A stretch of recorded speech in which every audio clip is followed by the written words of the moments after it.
Welcome to the Philippine Science Heritage Center's new Salinlahi Science Center, honoring our top Filipino scientists and their game-changing contributions to the world of science. Know more about all of them and let the Salinlahi Science Center be your gateway into their minds. Salinlahi.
Are you ready for the new Transactions NASFIL?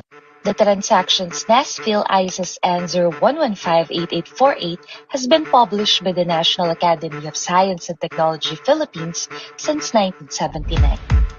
Traditionally, published papers presented during the NASFIL's annual scientific meeting to promote science-based policy discussions of and recommendations on timely and relevant national issues as part of its functions as a National Science Academy. Starting with Volume 43, this journal is now open to contributions from the global scientific community in all fields and will be subjected to double-blind peer review. Accepted papers will be published in the Transactions NASFIL website. And here is a quick preview of the website.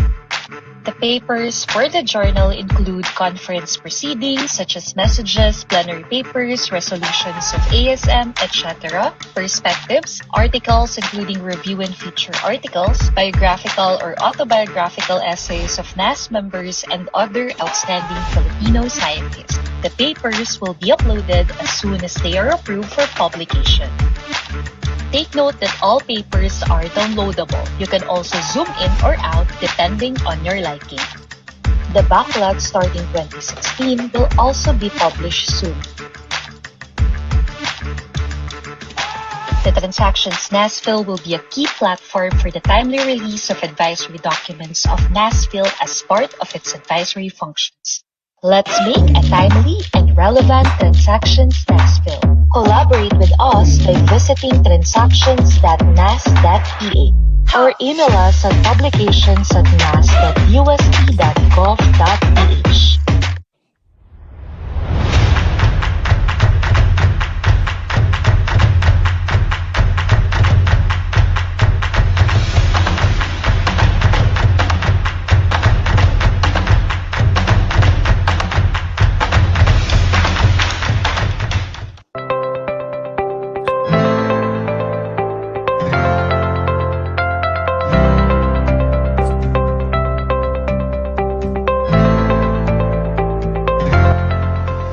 Before we begin, please be reminded of our house rules.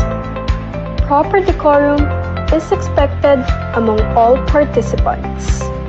Any act of disrespect and rudeness shall not be tolerated throughout the duration of the webinar. Kindly key in your questions for the panelists in the Q&A. These will be answered during the open forum.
Magandang umaga po sa ating lahat.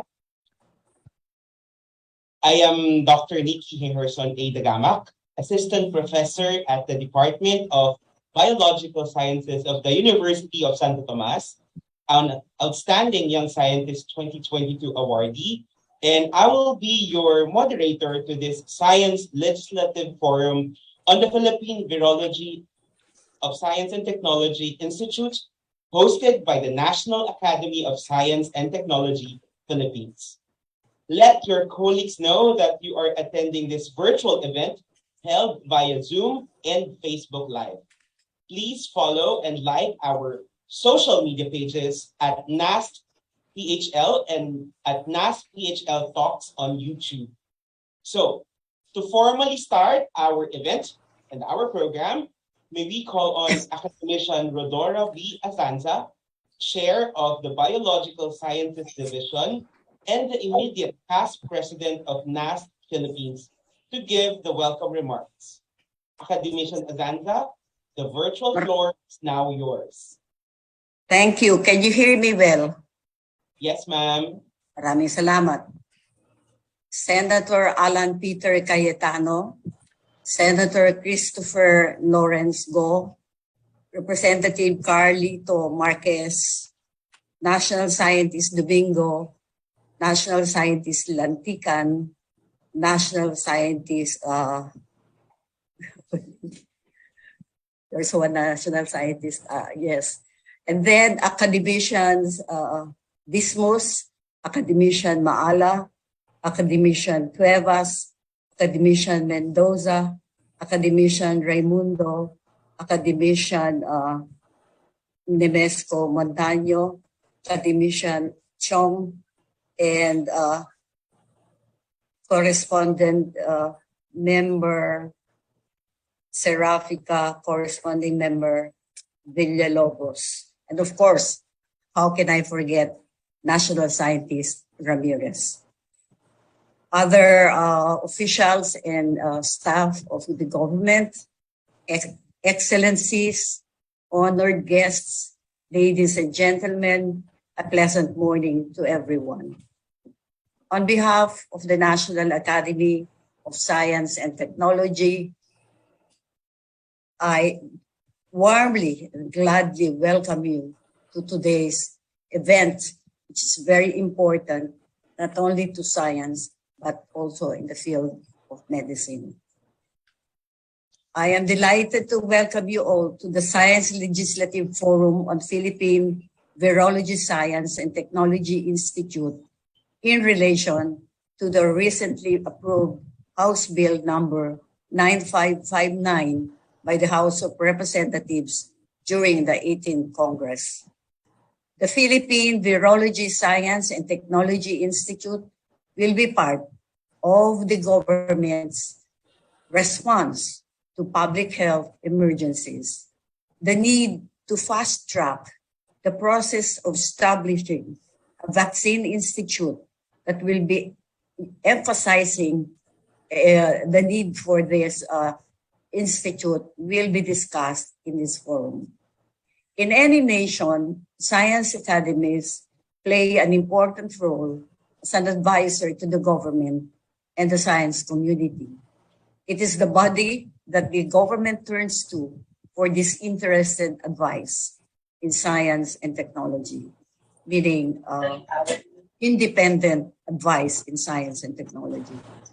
It is with this in mind and the need to ensure that our country is future ready that the Academy conducted the Science Legislative Forum to discuss and provide information to legislators on how important it is for the law to be passed immediately.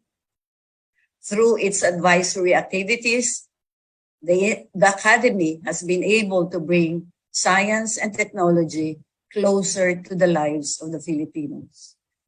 Academicians and other local and foreign experts put their knowledge and expertise together to advise legislators and especially the Senate, including other policymaking bodies of the government and non-government entities on policies related to science and technology. Research has been critical in the fight against COVID-19.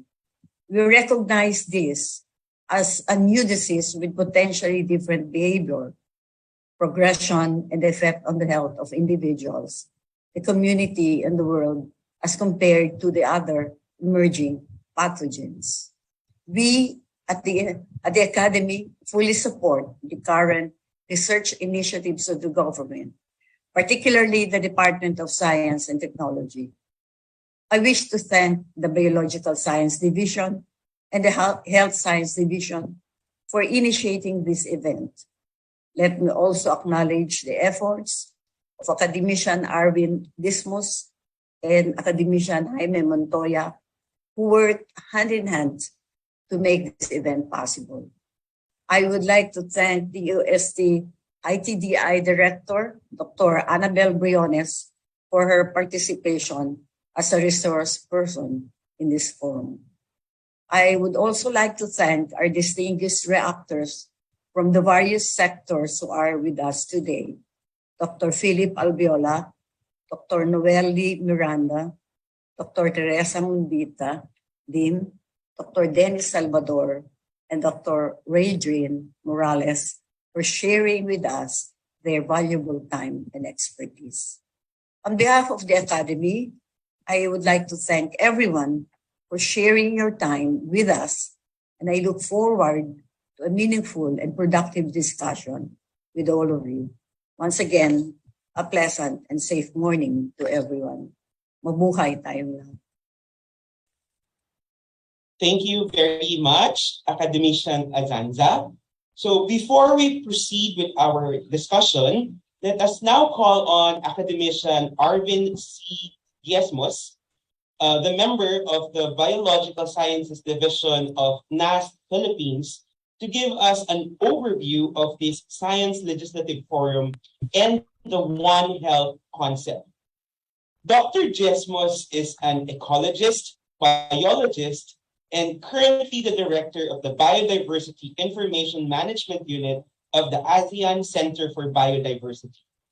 He has championed herpetological research in the Philippines, making significant contributions that have enriched our knowledge in this field of science. His collaborative research activities have helped bring the Philippines to the forefront of global biodiversity research and conservation. He is also a career scientist of the Philippines with a rank of Scientist 3 and was elected as an academician in 2021. Academician Diezmos, the virtual floor is now yours. Thank you very much, OIS Nikki, and thank you so much, NAST President, Academician Rodora Azanza. Thank you so much for the introduction.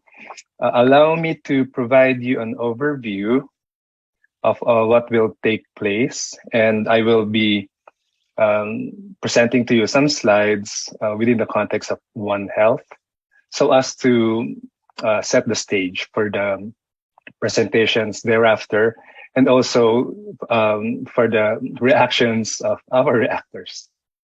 So let me share my slides to you. Can you see my slides now? Nikki? Yes, sir. All right. About.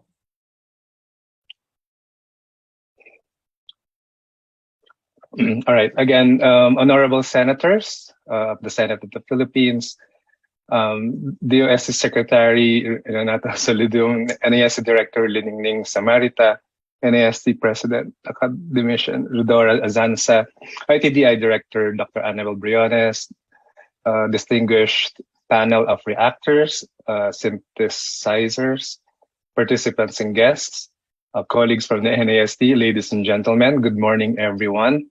Maayong buntag sa inyo tanan, magandang umaga po. I would like, well, first to give a special thanks to all of you again, and of course to NAST and my mother agency, the ASEAN Center for Biodiversity, Department of Science and Technology, and the Department of Environment and Natural Resources, where the information in this presentation came from.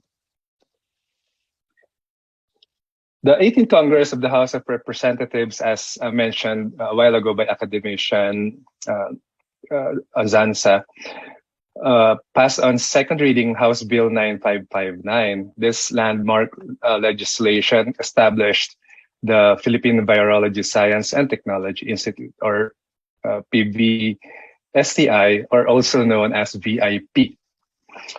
This was in 2021. And as mentioned again by President Azanza and colleagues from academician colleagues from NAST, we are here today to further see the passing of this very important legislation to our esteemed senators from the Senate of the Philippines. And my presentation will focus on the potential key roles of PVSTI or VIP in the global and regional health arena and within the context of One Health and environmental issues.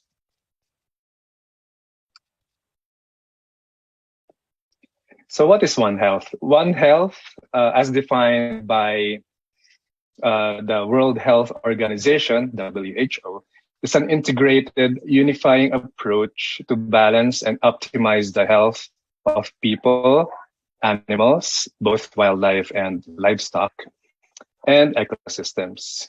These are the three so-called pillars of One Health. And the key word here that I should mention is optimized health. So basically, this approach aims to see, a unified approach on healthy people, healthy ecosystems, and healthy species, both wildlife and livestock. This is actually an initiative of the One Health quadripartite, and these are composed of 4 international agencies, namely the WHO, the Food and Agriculture Organization of the United Nations, the United Nations Environment Program, and the World Organization for Animal Health.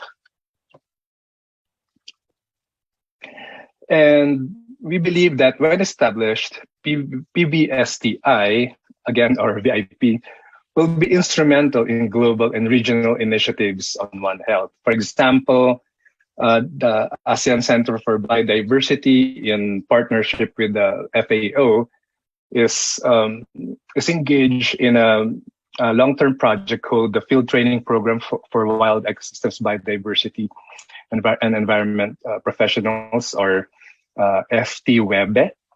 Again, this is a partnership between FAO and the ACB.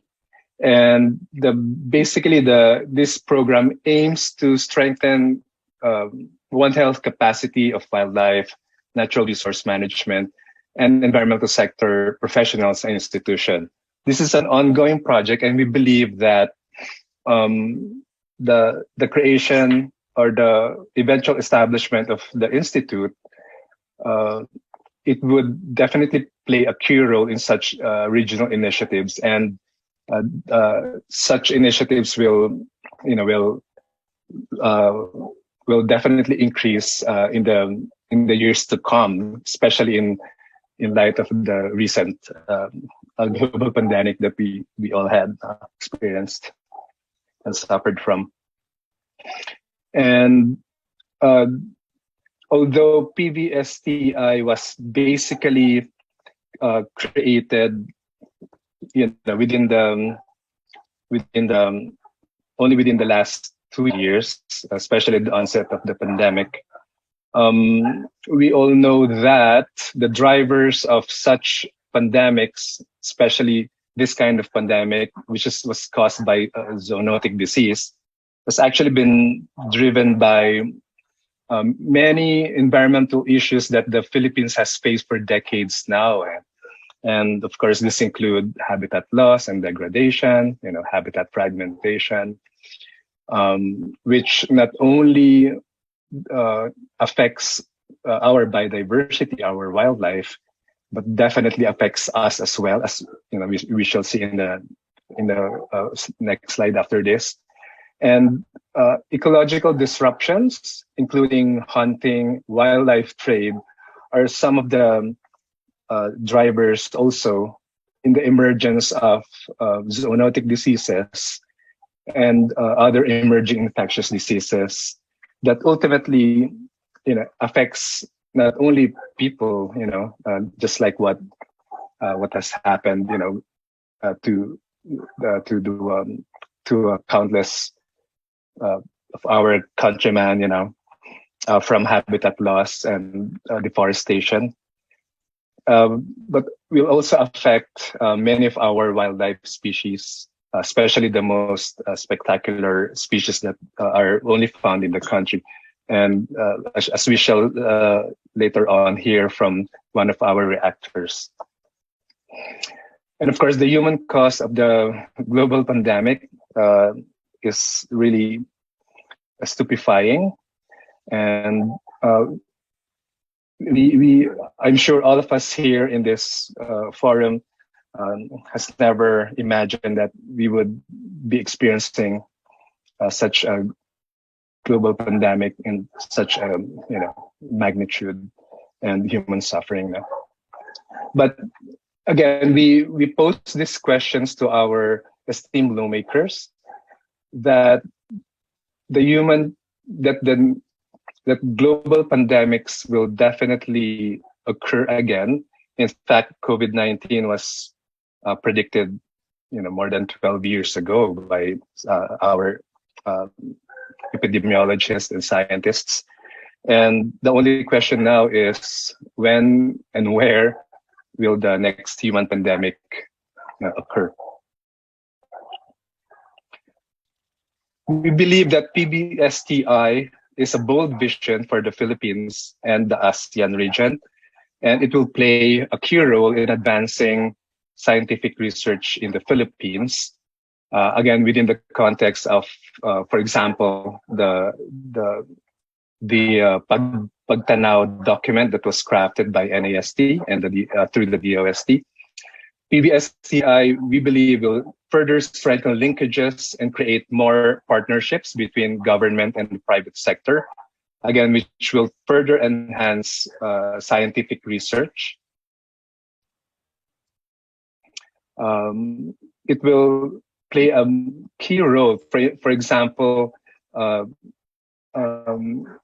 for national programs such as Tuklas Lunas by the PCHRD of the DOST. And PBSTI will further enhance such current efforts, especially in research and development.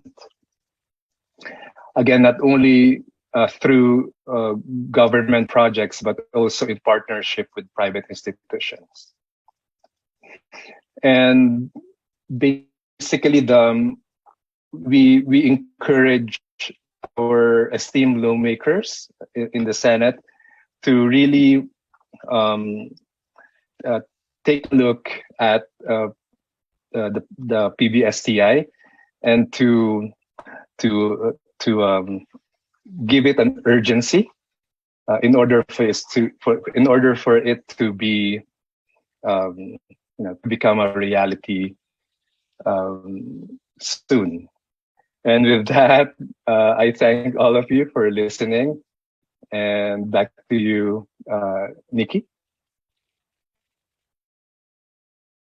Thank you very much, Academician Desmos, for setting the tone for this very important activity. But before that, let us first listen to the message of the current Secretary of the Department of Science and Technology, Renato U. Solidum Jr., for his opening message.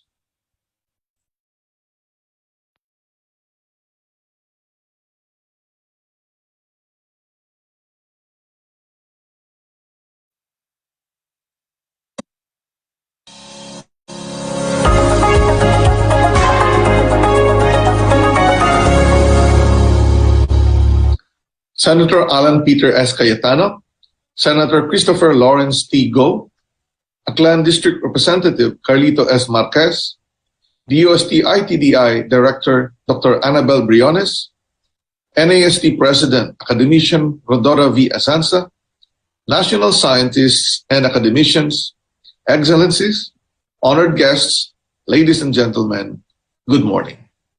On behalf of the Department of Science and Technology, I welcome you to this virtual science legislative forum on the establishment of the Philippine Virology Science and Technology Institute. I would like to warmly welcome the members of the upper and lower houses who are with us today. The DOST is mandated to provide central direction, leadership, and coordination of scientific and technological efforts and ensure that the results therefrom are geared and utilized in areas of maximum economic and social benefit for the people. More than 2 years ago, since the COVID-19 pandemic brought a worldwide catastrophe, we're still reeling from its effects. Not only did it test the limits of countries in handling of health crisis, it also caused major interruption in the global economy. Therefore, today's discussions have never been more relevant. The recent pandemic highlighted the importance of science, technology, and innovation in dealing with the healthcare crisis, as well as in helping society and the economy during a time of great turmoil. Aside from outbreaks in humans, it is also equally important to be prepared in dealing with outbreaks in animals, like the African swine fever and bird flu, and diseases caused by different viruses in plants and valuable crops. The House Bill 9559, or the Virology Institute of the Philippines, VIP Act, was passed on a third reading by the House of Representatives in the 18th Congress and is now transmitted to the Senate to await approval of a counterpart measure. It highlights the importance of the Filipino people coming and working together towards a common goal of preparing for future pandemics. Today, we are holding a discussion on the establishment of a Virology Institute that shall focus on the key development areas for virology science and technology applications in plants, animals, and humans. To be better prepared for future health emergencies of these kinds, it is essential to establish a research institute specializing in virology research. Research on viruses using modern approaches such as molecular biology and its application or biotechnology is one of the objectives of the proposed Philippine Virology Science and Technology Institute. This institute shall serve as the premier research and development institute in the field of virology, encompassing all kinds of viruses and viral diseases. The institute will focus on the development of diagnostics, vaccines, and therapeutics. It will also work closely with international organizations and on network of databases worldwide on various infections. It will also take care of a virus gene bank, a virus genome laboratory, and a virus reference laboratory to study viruses in the Philippines for disease prevention and epidemiological studies. Furthermore, operation of a virus high containment laboratory dedicated to the study of highly infectious and highly pathogenic viruses. Former DOST Secretary Fortunato T. de la Peña emphasized how the VIP will benefit Filipinos and help establish the foundation of research and innovation on human, animal, and plant viruses within the next 10 to 15 years. It is DOST's aspiration for VIP to come into provision as for the future. It is important to achieve self-reliance in the area of virology. Let me wrap up by saying that we can develop products addressing the problems of viruses through investing in innovation. We can never predict the next viral outbreak, but we can always be ready and be prepared for the challenges head on. I would like to commend the Philippines National Academy of Science and Technology for organizing the Science Legislative Forum and the DOST Industrial Technology Development Institute team for their contribution to this endeavor. Not only do I look forward to the various discussions, but I am also eagerly anticipating the recommendations from this forum. I am hopeful that this forum will provide us with new insights and guidance as we move forward with a move to pass a law founding a Philippine Virology Institute. Lastly, I would like to express my utmost gratitude to everyone for participating in this forum.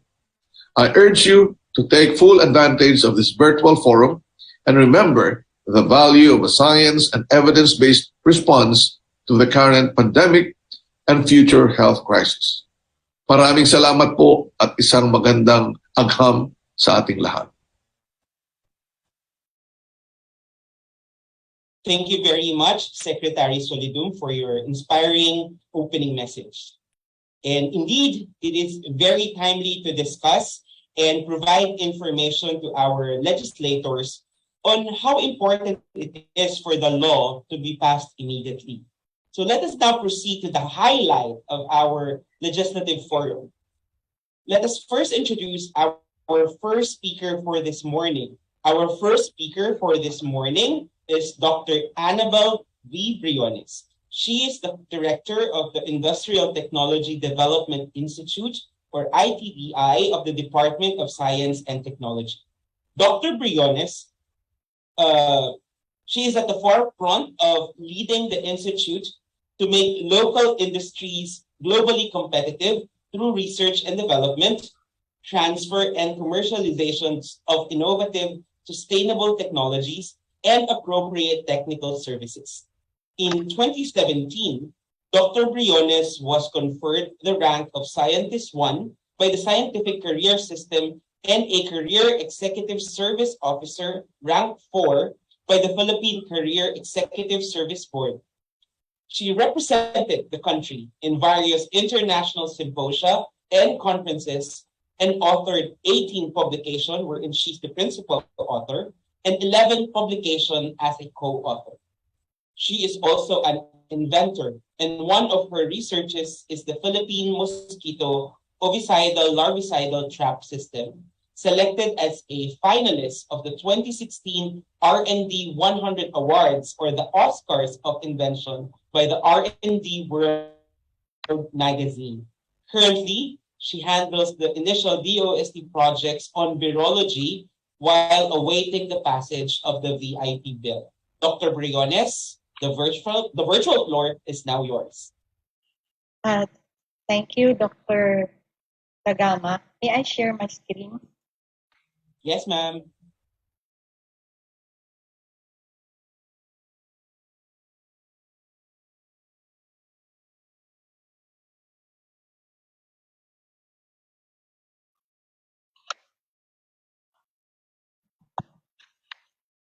To Dr. Rodora Asansan, Vice President, to our dear Secretary of DOST, Renato Solidum Jr., members of the NAS and our steam reactors, and also to our honorable senators, Senator Alan Peter Cayetano, Senator Christopher Lawrence Tigo, to Honorable Congressman Carlito S. Marquez, our steam reactors, DOST colleagues, participants, good morning, and thank you very much for inviting us here to the Science Legislative Forum organized by NAS.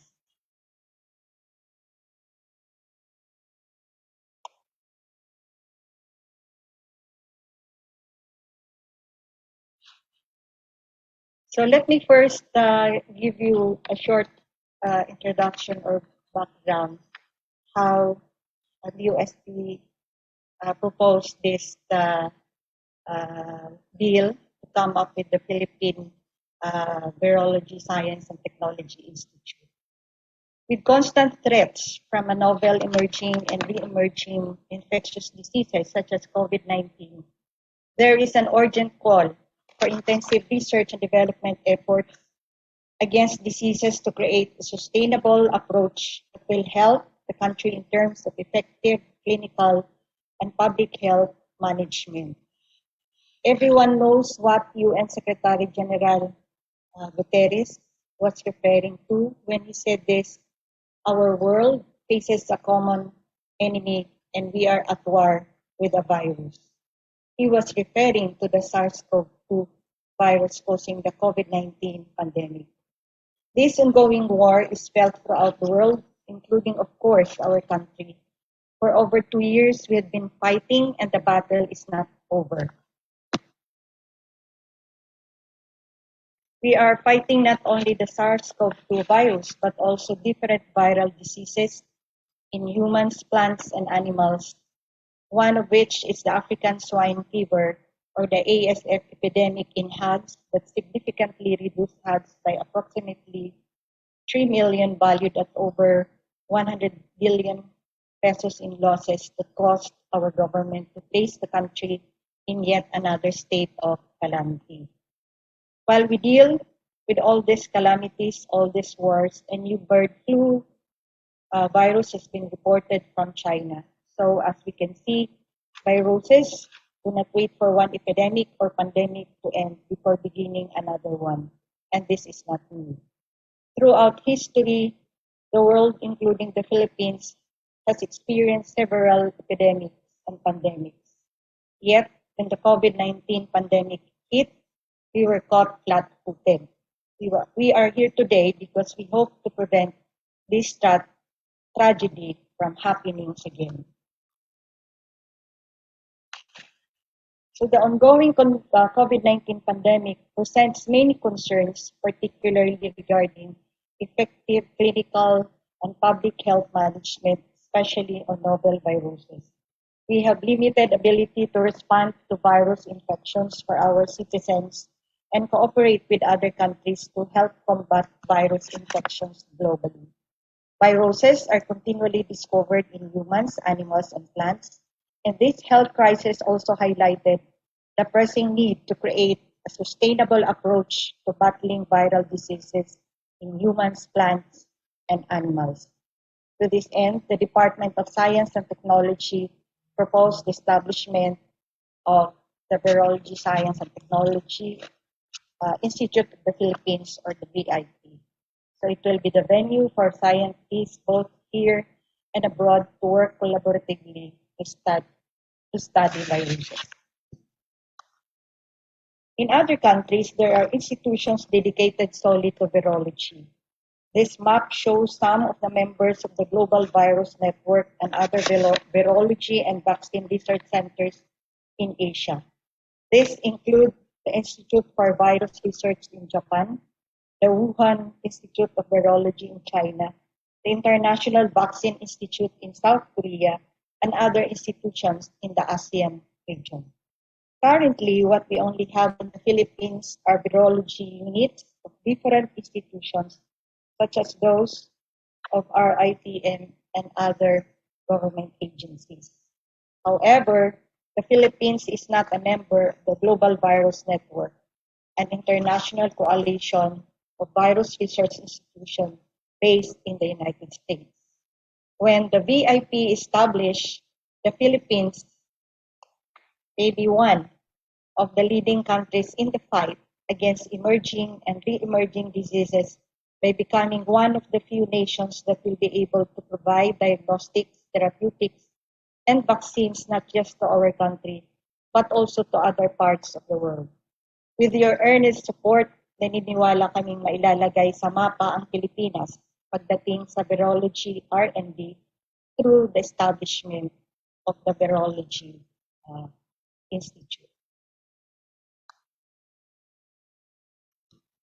Most importantly, the VIP will be established para sa bayan. Nakakalungkot ang mga nakikita nating sitwasyon at mga epekto ng pandemya sa ating mga kababayan. At ito ang nais nating maiwasang mangyari pang muli. Aside from the Philippines being globally competitive in virology, having the VIP will drastically increase our pandemic readiness, understanding our enemies, the viruses, will greatly improve how we fight and beat these viruses. Furthermore, our fellow Filipinos will have more accessible, cheaper, and safe homegrown technologies such as diagnostics, therapeutics, and vaccines. With the VIP, we won't need to rely on imported technologies anymore. Viruses are fast evolving and we need to cope them. With the rising number of viral diseases, especially those infecting animals and humans, it is important to have our own state-of-the-art research center dedicated to virology and vaccine development. That is why we need the VIP. The VIP will focus on these important viruses to immediately address and forecast future outbreaks in the Philippines while also building Filipino researchers' expertise in virology. Hindi lamang tao ang tinatamaan ng mga viruses, maging mga hayop at pananim ay naaapektuhan din nila. A good example of this is the current ASF epidemic in the country. There are also reports of viruses from animals being transmitted to humans, or what are known as zoonotic viruses, as well as plant viruses, which had been devastating our country's agricultural sector, affecting our food security. Sa isang labanan, ang pinakamabisang sandata ay ang matukoy at makilala kung sino ang kalaban. This is why the VIP aims to do virus research using advanced molecular biology methods to understand our enemy's structure, ecology, transmission, pathogenesis, genetics, and the host immune responses, among others. The chances of beating our enemies exponentially grow if we know and understand how they work. Aside from this, the VIP will also work on developing diagnostic methods and kits to help prevent the spread of these viral diseases. Subalit hindi sapat na ma-detect lang natin sila, mahalaga ring ma-detect natin sila ng mas maaga. With the information we gather about these viruses, the VIP will also be able to develop our antiviral therapeutics. This will allow us to develop and manufacture affordable, widely available, and safe drugs to combat these viral diseases. Moreover, the VIP also aims to develop and manufacture our own vaccines. Nakikita natin kung paano kinakailangan ng ating bansa pumila para sa supply ng bakuna laban sa COVID-19, and we don't want this to happen again. Naturally, the countries that develop and manufacture vaccines prioritize providing for their citizens first before handing them out to the rest of the world. If we can produce our own vaccines, we don't have to wait in line for long anymore. In partnership with our local pharmaceutical industries, we will be able to mass produce detection kits, therapeutics, and vaccines out of the R&D results of the VIP. That is why the VIP would be key for the Philippines to become self-reliant with technologies which are gawang Pinoy at gawa sa Pilipinas. The VIP shall focus on the following targets: the fundamental virology research and capability building. The pilot stages of VIP will focus on the development of expertise in the fields of identifying, cataloging, studying viruses and the diseases they cause. Second is diagnostic and therapeutic tools and techniques. The Institute will study and develop innovative and applicable diagnostic and therapeutic tools and techniques for human, animal, and plant viruses and diseases. Research and vaccine development, and manufacturing activities of the VIP gearing towards the country's capability in producing its own vaccine against viruses and diseases because. And the fourth is the technology transfer. VIP and local pharmaceutical companies will collaborate for large-scale manufacturing activities of vaccines.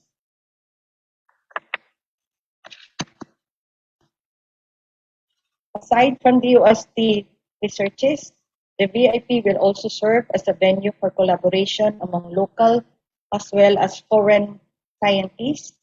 Lahat ay makakagamit ng state-of-the-art facilities ng VIP. We had been engaging 7 Balik scientists in the VIP program. And then with their assistance, we were able to jumpstart with this mandate of the VIP. Ang ating mga scientists ay magagaling. Kinakailangan lamang na bigyan natin sila ng pasilidad upang ipamalas ang kanilang talino at galing. The VIP also aims to establish a network with virology researchers and institutions. Soon, we may be able to join networks such as the Global Virus Network and put the Philippines on the map of virology R&D institutions. Aside from our collaborations with local institutions, we are currently in talks with foreign institutions. The VIP will also serve as a training ground for our Filipino researchers who wish to serve the country through virology R&D. Of course, research outputs of the VIP may eventually be adopted by local companies and GOCCs to take over and proceed with the clinical trials and mass productions of diagnostics, therapeutics, and vaccines. The institutionalization of the VIP will require an enacted law. The budget for constructing the VIP facilities, hiring manpower, and funding its R&D projects relies on the bill passing to become the law. So let us briefly examine the approved bill during the 18th Congress on July 28, 2021, and this was transmitted and received by Senate on July 29, 2021. So the approved bill is an act under House Bill 9559. The title is an act establishing the Philippine Virology Science and Technology Institute and appropriating funds thereof. The main provision of this act is the creation of a research and development institute under the Department of Science and Technology called the Virology Science and Technology Institute of the Philippines, or the VIP.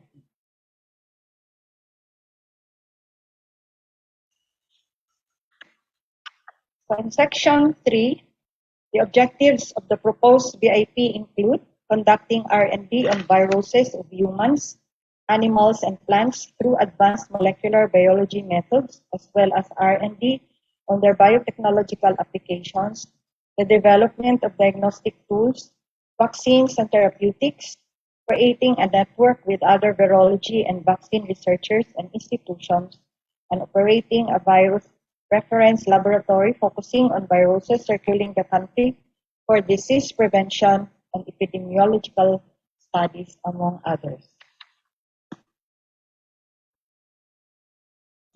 Section 5, the creation of the Virology and Vaccine Institute of the Philippines. The VIP shall be an attached agency under the DOST for policy and program coordination to ensure alignment with national policies and priorities. And the VIP shall serve as the premier research and development institute in virology, encompassing all areas of viruses and viral diseases in plants, animals, and humans. And it shall be a venue for scientists, research institutes, and other organizations here in the Philippines and abroad to work collaboratively to study viruses of agricultural, industrial, clinical, and environmental importance. Section 6, powers and functions. VIP shall have the following powers, functions, and duties. Will serve as the lead convener for formulating the National Virology Research Agenda in consultation with all stakeholders concerning research involving viruses of plant, animal, and human importance, to conduct virology R&D, including areas of diagnostics, therapeutics, and vaccines, to conduct technology transfer, to promote and abide by virology research ethics, biosafety, and biosecurity.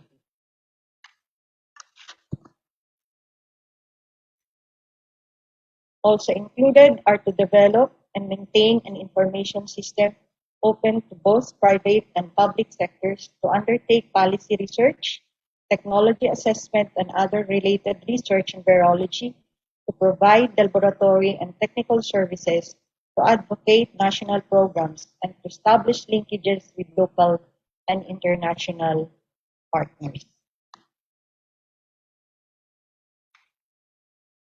For Section 7, the organizational structure of the VIP, it will be headed by a director and 2 deputy directors, 1 for R&D, under which will be the virus research, diagnostics and therapeutics research, and vaccines research divisions, and the other deputy director for support, policy, and linkages, under which will be the technical services and training, policy planning and linkages, and finance and administrative division.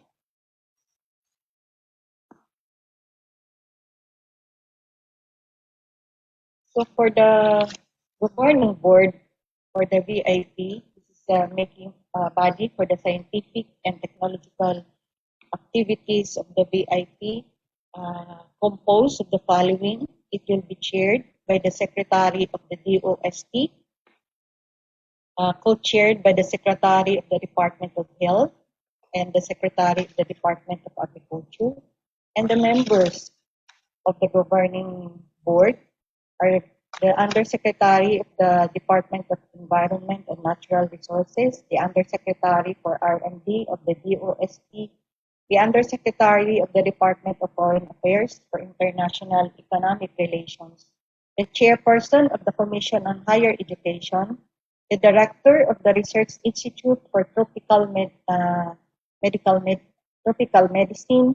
the Director General of the Food and Drug Administration, the Director of the VIP, the Executive Director of the University of the Philippines National Institute of Health, the representative from National Academy of Science and Technology, the representative from the National Research Council of the Philippines, and 3 representatives from the private sector appointed by the President of the Philippines as nominated by the governing board.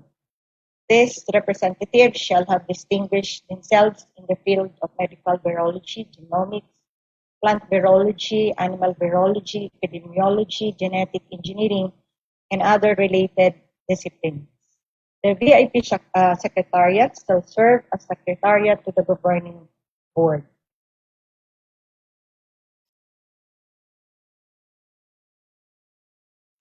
The VIP research facilities and laboratories shall be situated in the new Clark Economic Zone in Tarlac, that the Basis Development Authority or the BCDA within the new Clark zone exclusively allocated.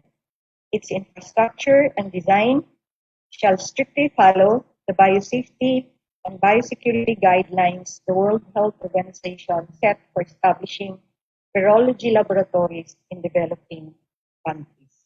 Shown in this slide is the exterior perspective of the Virology Institute building.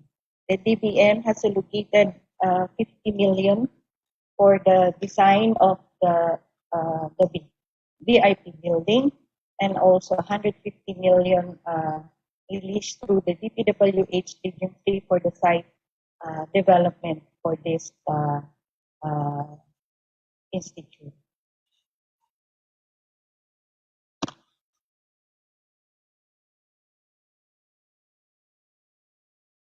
The proposed bill under Section 21, Entitlement to Magna Carta Benefits, also includes the entitlement of VIP employees to Magna Carta benefits under RA number 8439. And for the appropriations, the initial amount for this implementation of this act shall be charged against the current year appropriation act of the DOST. Thereafter, the funding of which shall be included in the annual general appropriations act.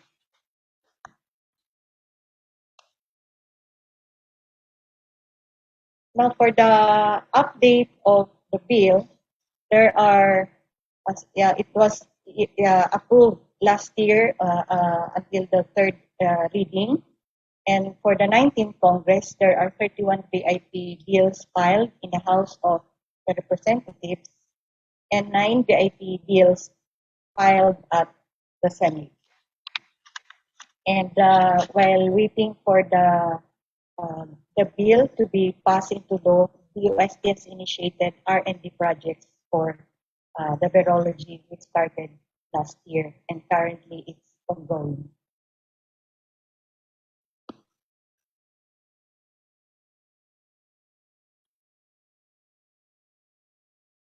So, to the call for this VIP bill, there is an urgent need to adopt the VIP bill to build our country's capabilities to respond to other potential health and economic threats in the future, establish strong linkages and partnerships with the world's leading scientists, virology centers and institutes, and conduct research that will advance the frontiers of virology in the country, and support the promotion of the virology industry and promotes the creation of hubs and programs for virology R&D in the academia.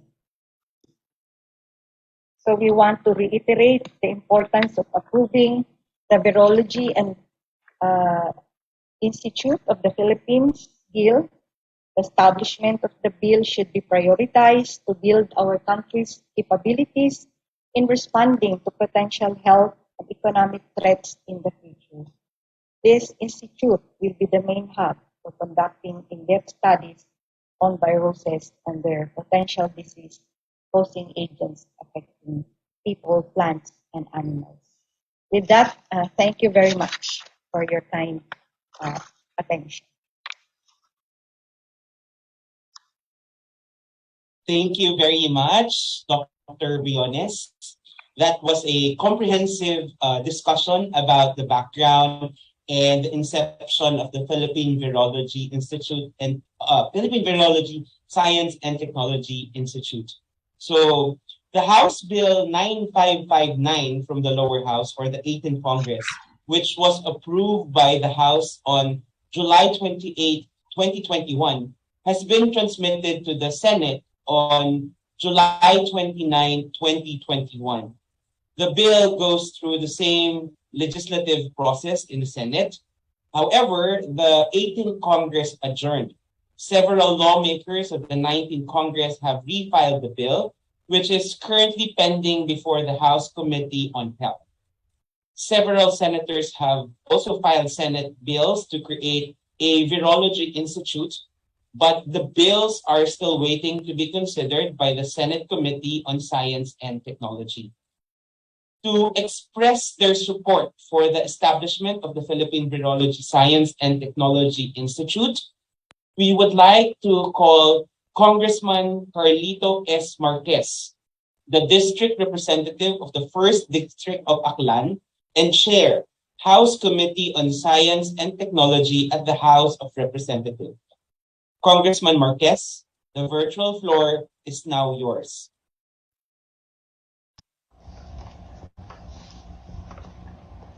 Senator Alan Peter Cayetano, Senator Christopher Go, DOST Secretary Renato Solidum Jr., our scientist friends from the Department of Science and Technology and National Academy of Science and Technology, my dear colleagues, our distinguished guests, and to the organizers of this activity, a blessed morning to all. I'm deeply honored to be invited in this momentous event as we tackle on the topic of virology and vaccine science. We have the privilege to hear from our homegrown scientists and technical experts about their remarkable insights on health, agriculture, and environment. Our experience in the last 2 years showed that no one has been spared by the pandemic, may it be economic, social, political, or health. Consequently, it brought about great uncertainty and anxiety towards our people. In the Asia-Pacific region, the Philippines was among the hardest hit, but nonetheless is starting to bounce back towards recovery. We could not deny, however, that the outbreak presented many issues and concerns relating to public health, including our clinical healthcare capacity and socioeconomic ability to respond to the crisis. It is a crisis that was truly unprecedented. With little to no knowledge and preparation, we could only have done the best we knew how in ensuring the safety and protection of the people. At this juncture, we would like to express our deepest gratitude to all our health workers who did all their best to finally overcome the ill effects of COVID-19 pandemic. Now that we are all set towards recovery, the creation of a vaccine and virology institute in the country is a priority on our national agenda. We believe that its creation would provide the necessary and substantial support to our overall policy on public health, science, and technology. This, I believe, will be a monumental legacy. Advancing the field of diagnostics, therapeutics, and vaccines would help the country become more self-reliant and self-sufficient. Our country will be ready and capable against any viral threat. His Excellency President Ferdinand Marcos himself highlighted the need to establish such an institution. Therefore, it is incumbent upon us to legislate and approve with safe promptness this vital measure. By establishing the Vaccine and Virology Institute, also known as the VIP, there's also potential in ensuring food security and resilience in agriculture. It is encompassing in its research capabilities how to sustain and protect our agricultural produce from plant diseases and our primary livestock from animal diseases. We could have more safeguards against economic losses if we invest more on research and development.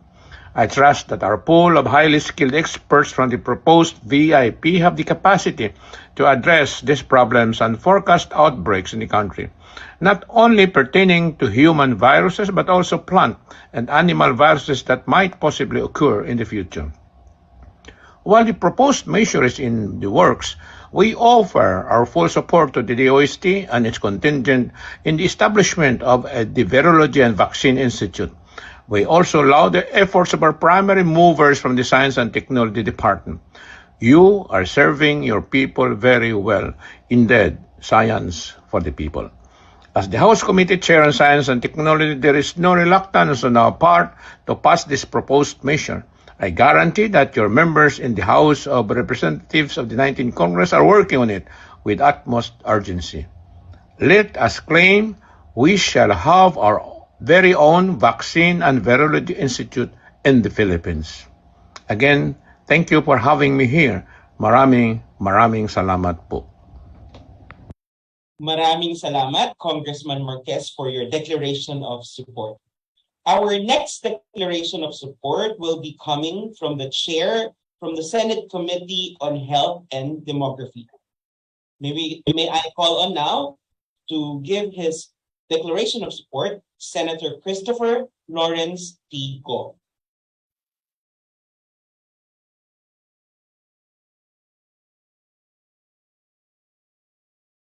Magandang araw po sa inyo lahat. Bilang chair ng Senate Committee on Health at proponent ng pagtatatag ng Virology, Science and Technology Institute of the Philippines, nagagalak po ako sa pag-organisa ng National Academy of Science and Technology sa napakahalagang pagtitipong ito ngayong araw. Nakita po natin kung gaano kalaki ang naging epekto ng COVID-19 pandemic sa ating lipunan. Marami po sa ating mga nakagawian ang kailangan nating baguhin upang maka-adapt dito sa kasagsagan ng pandemya. Nagulat hindi lamang ang Pilipinas, pati na rin ang buong mundo sa naging epekto nito. Panahon na po para matuto tayo at siguraduhin mas handa ang ating bansa laban sa susunod pang krisis, pangkalusugan gaya nito. Sa kadahilanang ito, kaya ifinail ko ang Senate Bill number 196 na layuning itatag ang Virology, Science and Technology Institute of the Philippines o VIP na kasalukuyang nasa Committee on Science and Technology. The VIP is envisioned to serve as the principal laboratory of the country in providing virology laboratory investigations, research, and technical coordination of the entire network of virology laboratories nationwide. Magkakaroon din ng mahalagang papel para sa pag-aaral at pagde-develop ng mga gamot at posibleng bakuna laban sa sakit para hindi na tayo aasa pa sa ibang bansa. Dahil sa pandemya, nakita natin kung gaano kahalaga na mabilis at maasahan ang serbisyo ng gobyerno para sa mga Pilipino. Kaya naman dapat lamang tayong magpasa ng mga panukala gaya nito na magpapatatag at magpapabilis sa pagbibigay ng serbisyo ng gobyerno sa mga Pilipino upang masiguro na kaya nating lampasan anumang krisis ang ating kakaharapin. Kaya naman, hangad ko po ang inyong suporta sa panukalang ito. Hangad ko rin po ang matagumpay na pagdaos ng pagtitipong ito. Mag-participate po tayong lahat nang sa gayon ay magbunga ang ating mga diskusyon ng mga makabuluhang suwestyon upang mas mapaganda pa natin ang ating iminumungkahing VIP. Muli, maraming salamat po. Mabuhay tayong lahat. Maraming salamat po, Senator Go. At this juncture, we will now proceed with an overarching discussions of topics related to the establishment of a Virology and Vaccine Science and Technology Institute in the Philippines. For this, we have invited esteemed reactors from different fields and sectors. But before we proceed, we would like to remind our participants to key in your questions in the Q&A box, which will be answered later during our open forum. Without further ado, let me now call on our first reactor, Associate Professor Philip A. Alviola. Philip Alviola is an Associate Professor at the Institute of Biological Sciences, University of the Philippines, Los Baños. Professor Philip is a trained wildlife biologist with 25 years of experience and a publication track record of more than 50 research articles in scientific journals. His area of expertise includes mammalian ecology and taxonomy, cave bats ecology, conservation biology, and bat zoonosis. In October 2021, he was appointed as a member of the WHO Scientific Advisory Group for the Origins of Novel Pathogens, which is tasked to advise WHO on the development of an overarching global framework to define and guide studies into the origins of emerging and re-emerging pathogens of epidemic and pandemic potential. He was an outstanding young scientist of the Philippines in the field of wildlife biology in 2017 by the DOST National Academy of Science and Technology. Professor Philip Alviola, the virtual stage is now yours. Maraming salamat po, Dr. Nikki, fellow OIS, for the very flattering introduction. Okay, I'm going to share my slide.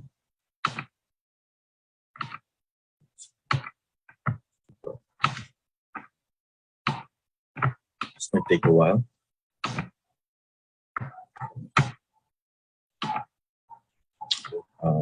Okay.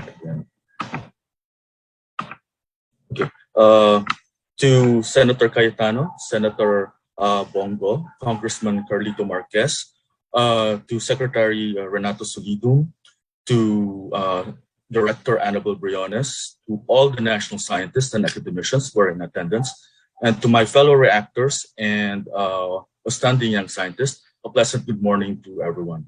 I'm here to present my reaction entitled Zoonotic Viruses, Clear and Present Danger. So why do we need the Virology Institute of the Philippines? So looking here at the timeline of the deadliest pandemic, so in just the first 20 years of this century, the human race has experienced 5 different deadly pandemics with mortalities ranging from a few thousand individuals to several millions of people succumbing to the disease. And these are starting from 2003, the first SARS-CoV, and then in 2009, we had the swine flu. And then in 2012, we had the MERS-CoV in the Middle East.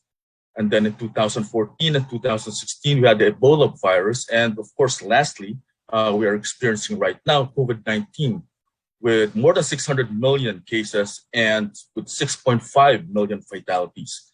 And all of these deadly pandemics in the last 20 years all have with origins with animal sources, meaning that they are zoonotic. And also, the WHO lists down the viruses with pandemic potential. So you're seeing here SARS-CoV-2, the Ebola, the MERS and the SARS, the Henipa virus, Flevovirus, the Lassa virus, and Nairovirus. All of these viruses are considered as disease X or high consequence pathogens in which no known cure are set to be implemented.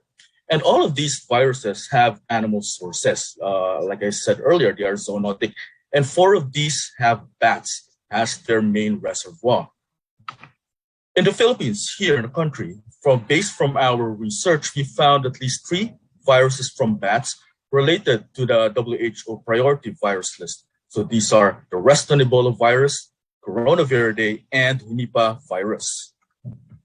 Okay, so in the next few slides, I'm going to tell you about the results of the viruses that we found with pandemic potential. So first off, we have the Ebola virus, where we found antibodies of Western Ebola virus in bats in 2 locations in Metro Manila, specifically in UP Diliman and in Atimonan. You may have remembered we've had several outbreaks of Western Ebola virus in monkeys and pigs. Some of the most recent back in 2008, wherein there were massive cullings of pig farms, resulting to massive economic loss. And then we have number 2, coronavirus, when we published a study back in 2012, where we did a virus survey across 5 locations in Calabarzon looking for alpha and beta coronavirus. And out of the 207 bats that we sampled, almost 30% of these bats tested positive via the RT-PCR, and then 2/3 of these 207 bats tested positive for neutralizing antibodies of coronavirus. And then we have the Henipa virus. You probably remember back in 2014 when ABS-CBN presented the news in Sultan Kudarat, wherein 10 of the 17 people died due to acute encephalitis syndrome. And this was the surveillance or the investigation of that outbreak was published in a paper entitled Outbreak of Henipa Virus Infection, Philippines 2014, by several authors from RITM. So Henipa virus, just for context, has a very, very high mortality rate, between 45% to 70% vitality rate. Our sampling in Siargao Island back in 2019, we found at least 4 individuals of the largest insect-eating bat in the Philippines, Hipposidrus diadema, which tested positive for neutralizing antibodies of Henipa virus. And just a special mention, back in March of 2020, a few days before the lockdown, so we surveyed in Biak de Bato National Park, which is in Bulacan, very historically significant area, and we found evidences from genetic, from microscopy, even from morphology of the presence of pox virus. And pox virus, its presence here in the Philippines would be the first record in Asia. And you will have to note that Poxviridae, the family, also includes the dreaded smallpox and, of course, the monkeypox, which is currently happening right now. So to end my reaction, I am in full support of the country in the need for the DOST Virology Institute of the Philippines. Based from our research, we have several animal-borne viruses in the country with epidemic and pandemic potential, most notably from bats. And current efforts are unfortunately very limited in detecting zoonotic viruses. As you can see in our research here in this map, we started our research back in 2007, but we've only covered so much ground. So from part of Calabarzon, very few places in Mindanao, in Panay Island, and in Siargao. Virtually, we have no information for animal-borne virus or bat-borne viruses in Palawan, in Negros, in Cebu, and most places in the Philippines. We believe, or definitely I believe, that the government should lead a zoonotic virus surveillance, and this is urgently needed in order to preempt the emergence of epidemic or pandemic viruses. And I also believe that the DOST VIP is the well-placed government agency to do this kind of surveillance. Okay, so with that, this ends my reaction. Thank you very much, and have a pleasant day to everyone. Thank you. Thank you. Thank you very much, OYS Viola, for your inputs. Next to share his insight is our second invited reactor, Dr. Noel Lee J. Miranda. Dr. Miranda is a regional technical consultant on public health emergency management with 38 years of experience. He has a BBM and MSc with distinction degree from the University of the Philippines and the University of London Royal Veterinary College, respectively. He specializes in emerging pandemic threats at the Animal-Human Environment Interface, or One Health, and Whole of Society Pandemic Planning. He was among the first field responders during the early outbreaks of avian influenza in Southeast Asia.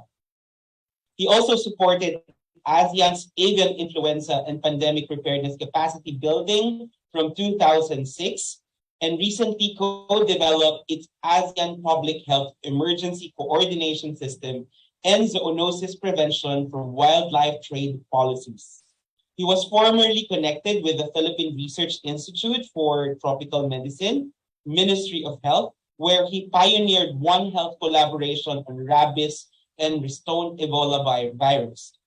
He is an expert on preclinical drug biological research, and he had previously engaged with the USAID, ABD, EUEC, IFRC, and FAO as regional COVID-19 coordinator.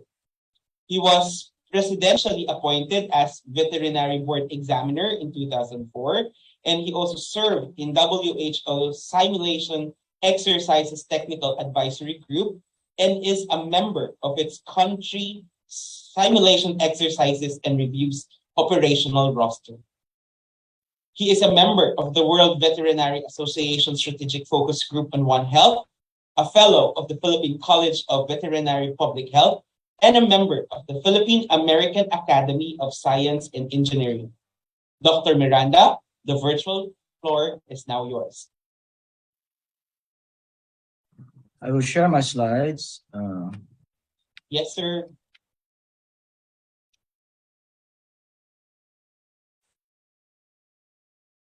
Okay, good morning, colleagues. It's a pleasure to be here. It's a pleasure to be invited here and to provide my reaction. So that's what I will be doing and focusing on the aspects that have already been mentioned. So what I'd like to point out is that there are ongoing activities within our region that we should pay attention to, particularly the ASEAN Public Health Emergency Management System and One Health. So how prepared were we for COVID-19?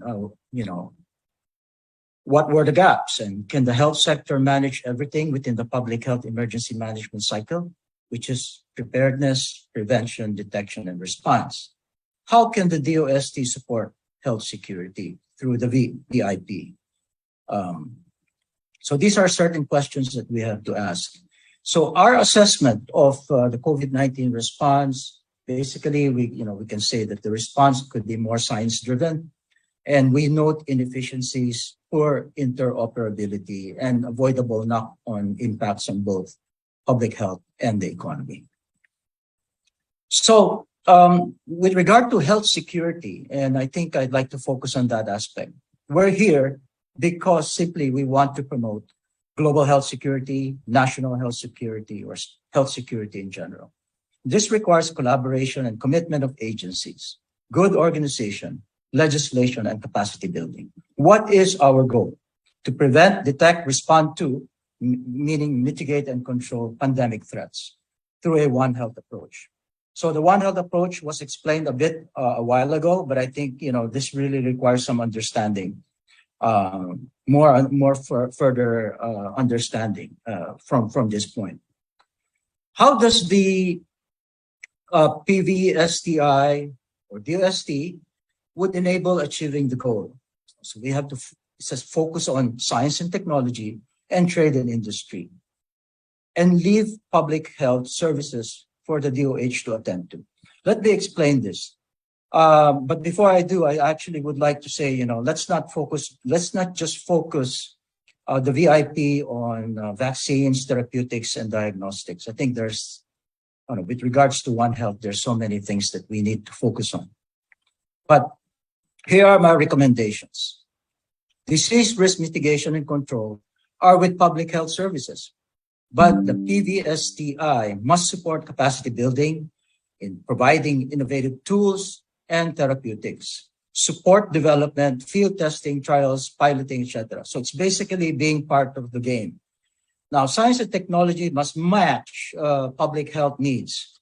Public health services must cooperate with the PVSTI, contribute to pandemic threats prevention and detection without duplicating and copying. Okay, for example, vaccines and new drugs, science and technology are with DOST, whereas vaccinations and medications are with DOH. These are just examples. There are, of course, overlaps in between.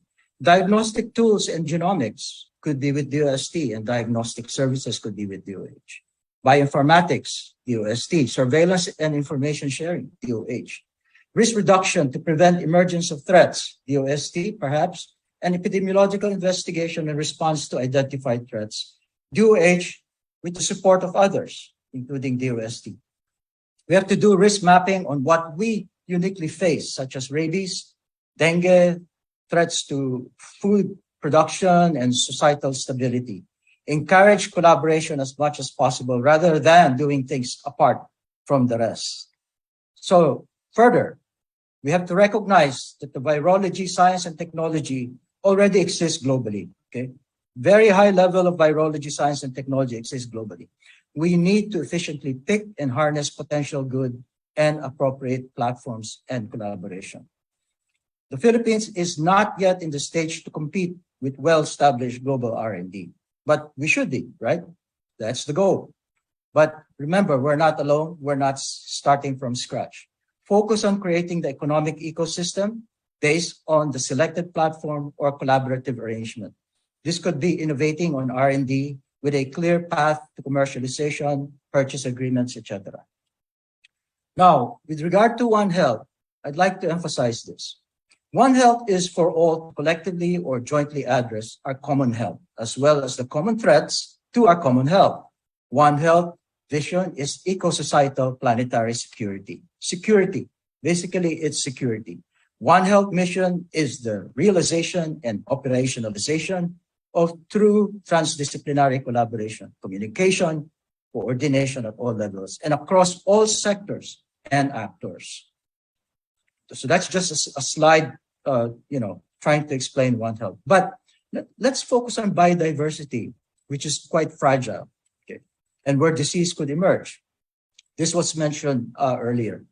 But I'd like to look at this, and that's the reason why I'm saying let's not just focus on diagnostic, vaccines, and therapeutics, because there are a lot of aspects where the VIP can actually support, okay, in terms of issues with regard to climate change and the emergence of disease, disasters, habitat degradation, urbanization, competition within the ecosystem, poverty and food insecurity.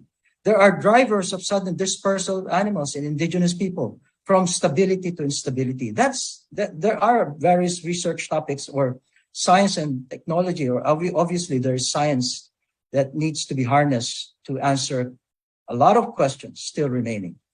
You can see that, the wildlife meat demand is an issue. Hunters transport animals.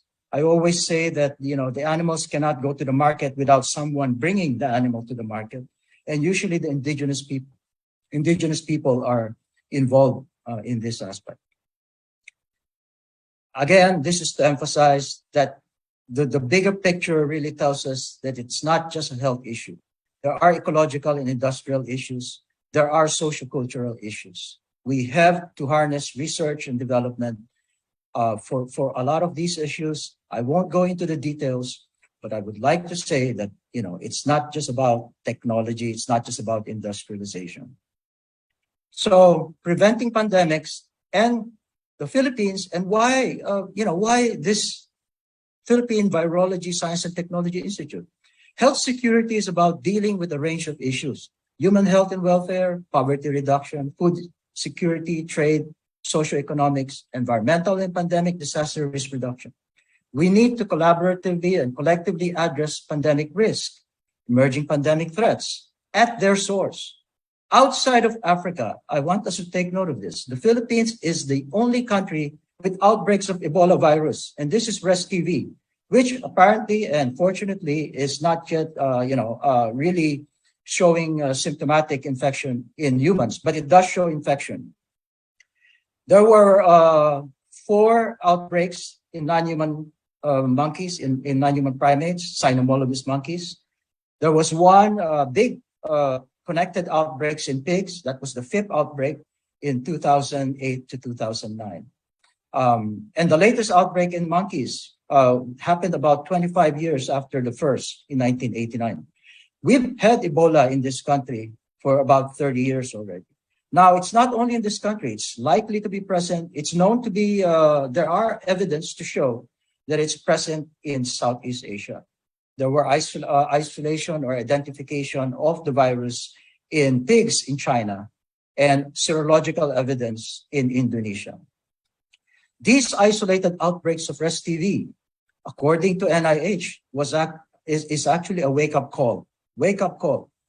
Remember, it involves 2 animal species, monkey and pigs, and they're not even related, but they're quite close related to humans.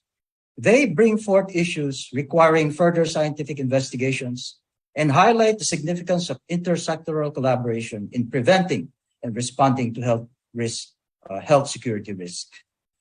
And this is just a hypothetical transmission of REST-TV, REST and Ebola virus in pigs.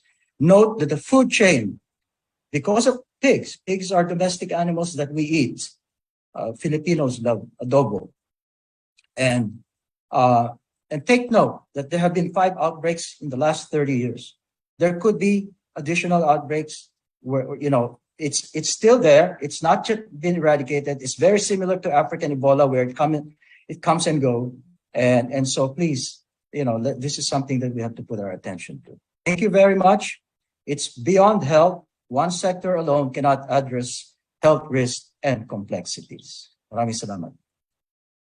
Maraming salamat, Dr. Miranda, for your interesting insights.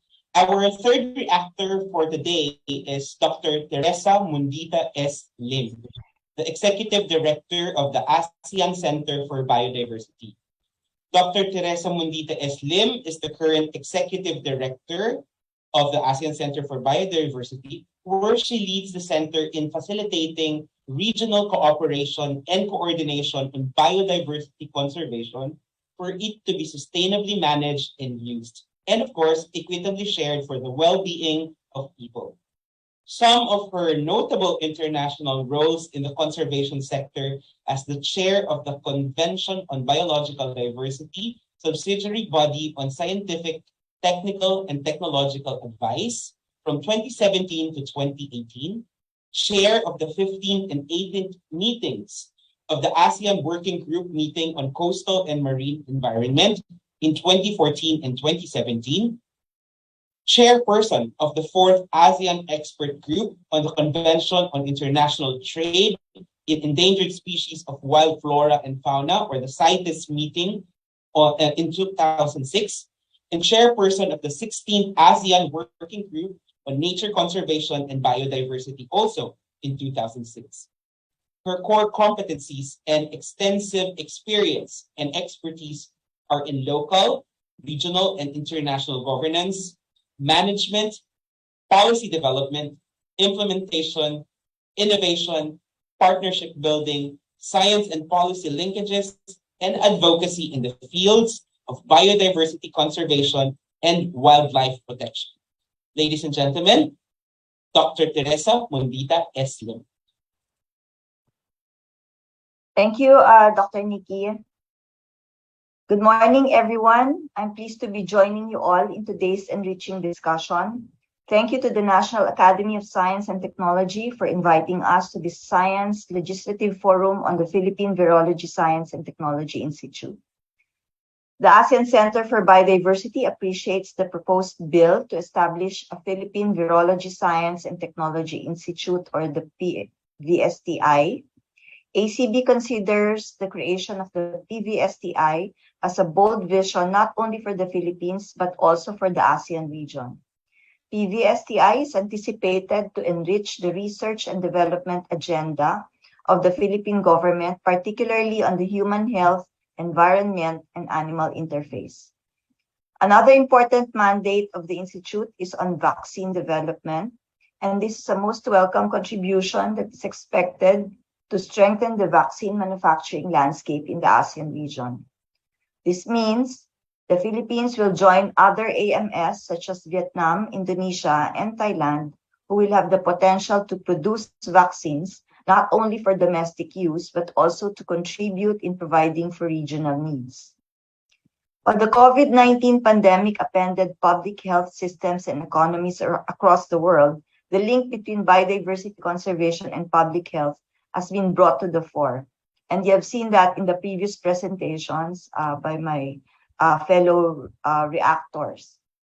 Home to about 18% of the world's flora and fauna, despite occupying only 3% of the Earth's surface, the ASEAN region can be vulnerable to zoonotic diseases, being home to a rich diversity of bat species and bird species. Scientific studies have shown that a small number of species from both groups have been implicated as reservoirs of some of the recent zoonotic diseases that plague the region. That was also presented by my previous fellow reactors. But the continuing loss of natural habitats and species diversity, ecological disruption, and the impact of climate change amplifies the incidence of infectious diseases that pose various threats to human health and lives. The emergence and spread of these diseases were largely driven by anthropogenic factors that cause widespread global disruption. A blueprint for recovery from the pandemic and for resilience building was adopted by the leaders of the ASEAN member states in 2020. The framework is called the ASEAN Comprehensive Recovery Framework, or the ACRF. This document underscored the importance of robust cooperation and mechanisms at the regional level and promoting a combination of science and technology and nature-based solutions as an effective measure towards healing together and building back better. The ASEAN Center for Biodiversity, the only ASEAN Center for Excellence that is hosted here in the Philippines, is ready to work with our host government to facilitate the implementation of the ACRF and the collaboration among ASEAN member states to sustainably harness our rich and unique regional biological diversity to develop innovative means in averting future global health crises. With the establishment of our very own Virology Institute in the Philippines, it is hoped that we can have a better appreciation of the potential for discovery of the valuable uses of our biodiversity. As a reservoir for a variety of harmless viruses, our biodiversity can also hold the cure to dangerous ones. In the ASEAN, our rich biodiversity is still not well understood and therefore remains untapped for its full benefits for health and wellness. Taking this into account as we promote technologies that are derived from nature and its biological richness, including associated traditional knowledge systems, will truly make our efforts more effective and sustainable. With this in mind, the ACB is pleased to be part of this historic process towards legislating the creation of the PVSTI. An initiative, once implemented, is expected to contribute to putting more substantial value to our Philippine biodiversity and should lead to fair and equitable sharing of benefits for the well-being of our country and our people. Thank you very much. Thank you very much, Dr. Mundita Lim. Before we move on, we would like to remind our participants who are currently tuning with us to key in your questions or comments in the Q&A box, which will be addressed during the open forum. At this juncture, we will have our next reactor, which is Mr. Dennis I. Salvador, the Executive Director of the Philippine Eagle Foundation Incorporated. Mr. Salvador is the Executive Director of PEF, a trustee of the Forest Foundation Philippines, Vice Chairman of the Philippine Eagle Working Group, and the private sector representative for the environment in the Regional Development Council. He led the development and application of the PEF's integrated and holistic approach to endangered species management.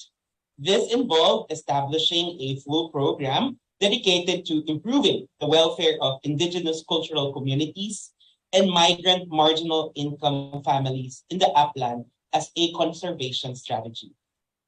As part of its holistic approach, Mr. Salvador also strengthened the PEF's ex situ conservation approach through the continued improvement of the Philippine Eagle Center as the only breeding and rehabilitation facility for the eagle and as an education resource for school children in Mindanao. Mr. Salvador also contributed to the issuance of a presidential proclamation declaring the Philippine eagle as the country's national bird. In his leadership, the PEF evolved into one of the leading science-based and people-oriented conservation organizations in the country. Mr. Salvador's recognition as a champion of our national bird includes him to the 10 outstanding young men, among others. Ladies and gentlemen, Mr. Salvador for his reaction. Thank you, Dr. Dagamak. Magandang umaga po sa inyong lahat. Zoonotic diseases are of great concern for us at the Philippine Eagle Foundation, as they cannot only adversely impact our national bird, but our people as well. The most alarming of which is the emergence of avian influenza within our national territory. In recent years, outbreaks have been recorded in the provinces of Pampanga and Nueva Ecija, and most recent of which occurred in North Cotabato and Davao del Sur, only 60 air kilometers from our Philippine Eagle breeding facility. This coincided with thousands of outbreaks worldwide in October 2021. Avian influenza or bird flu is caused by influenza A virus, which infects birds and mammals, including humans. It is transmitted effectively through respiratory aerosols, feces, and bodily fluids, directly or indirectly. Much like our recent experience with COVID-19, the factors and drivers of zoonotic diseases have been underscored enough by our other panelists, including Dr. Philip Albiola and Dr. Miranda.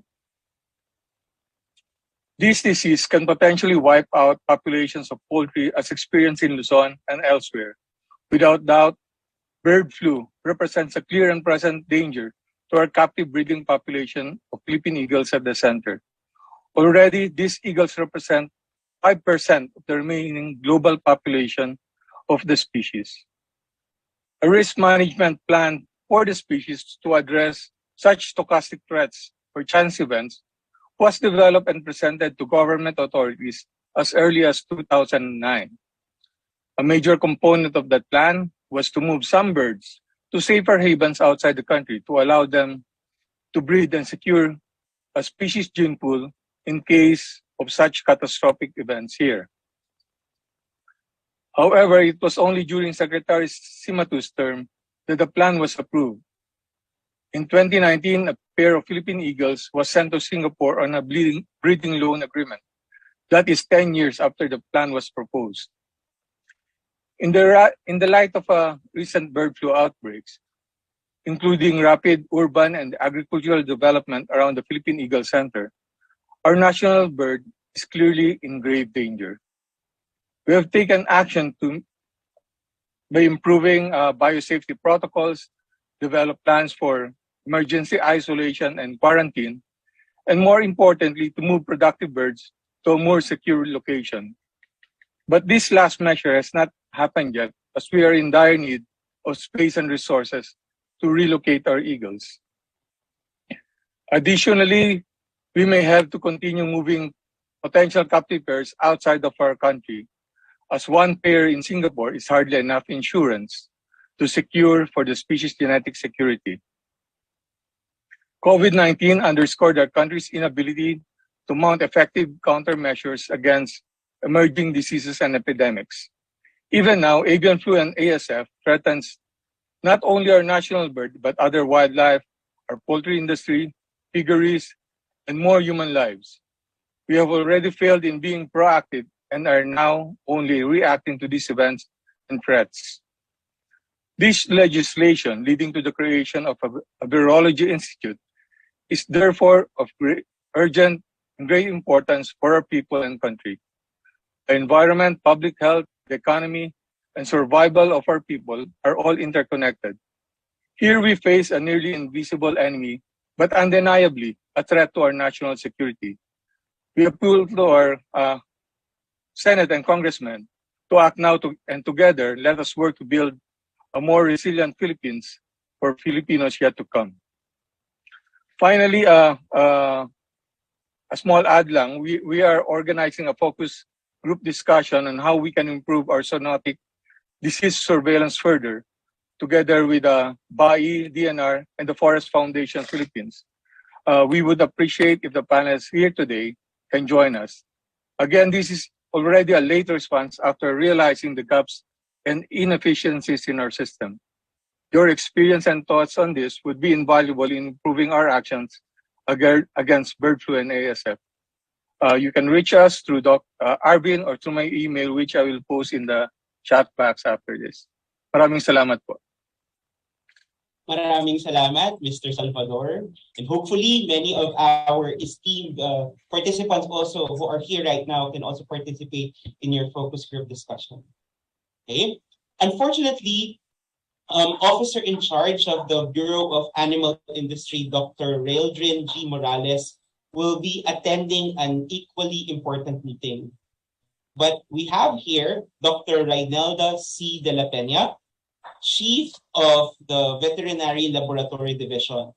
Dr. de la Peña is an expert in the field of research and laboratory diagnosis of poultry, swine, and ruminants, viral and vaccines and diagnostic kits research and development, production, evaluation, and regulation.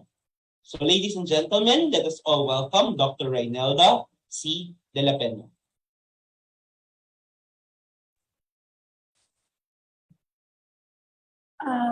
Good morning, everyone.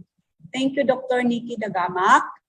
Morning, ma'am. Let me allow myself to share my presentation.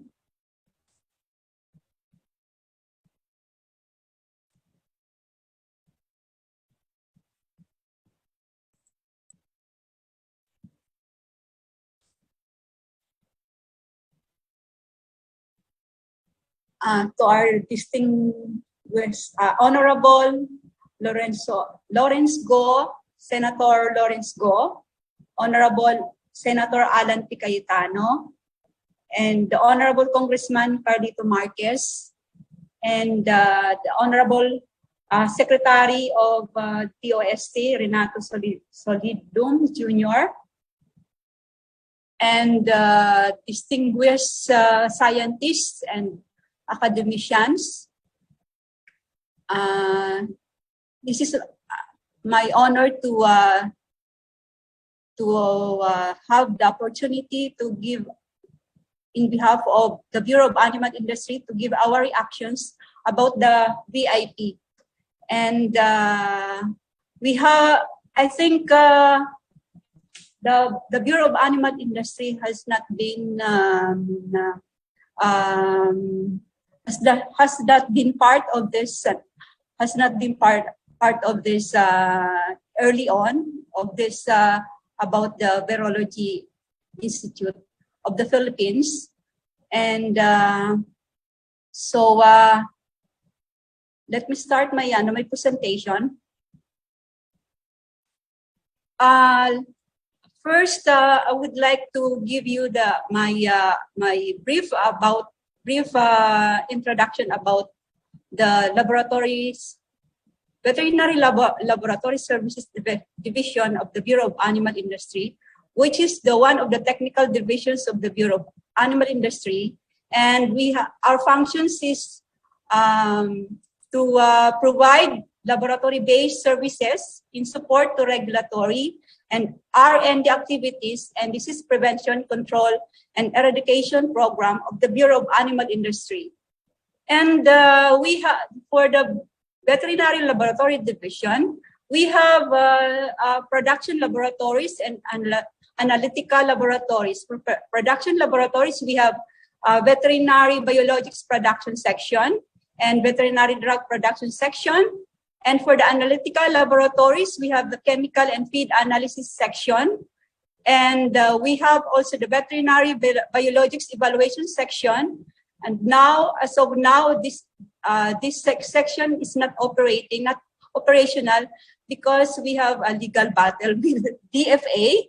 So the regulations of the veterinary biologics is now turned over to DFA. And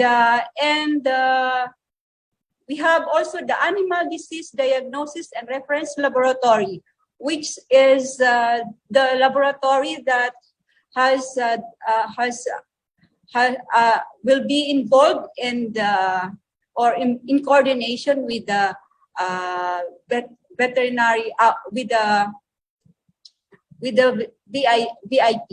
And for the Animal Disease Diagnosis and Reference Laboratory, we have this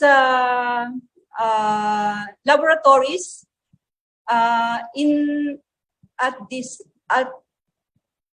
namely we have Laboratory Disease Investigation and Evaluation Unit. We have Pathology Laboratory, Parasitology Laboratory, Bacteriology, and then we have the Virology Laboratory. And under the Virology Laboratory, we have specialized laboratories, which is Avian Influenza Laboratory and the General Virology. And we have the Rabies Laboratory, FMD Laboratory, and under which is also the support laboratory, which is a porcine molecular laboratory.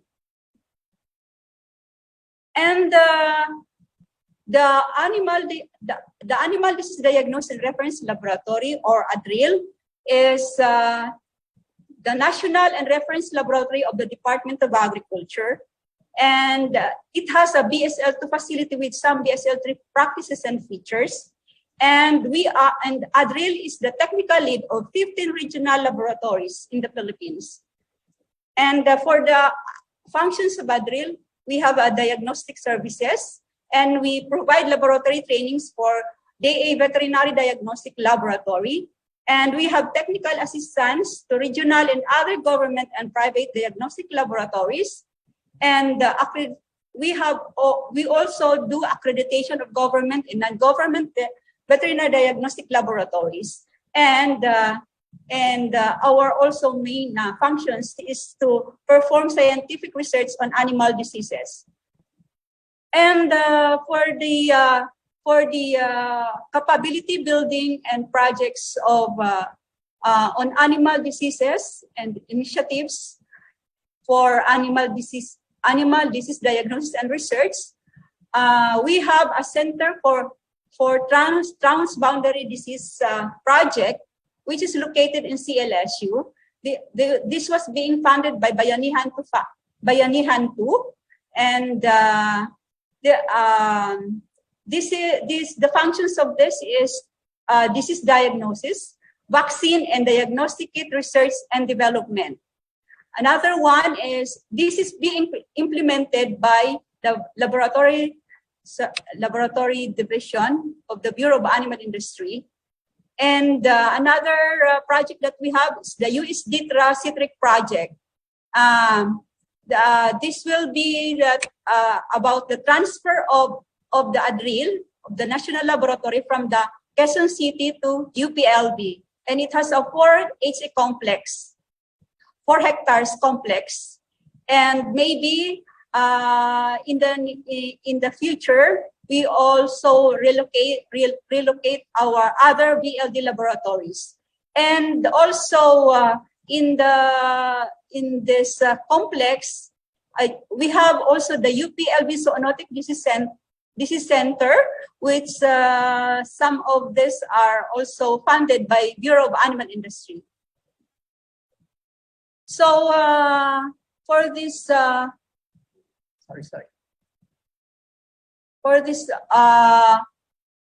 the new location, for the new facility, we are hoping to have a facility, especially for the virology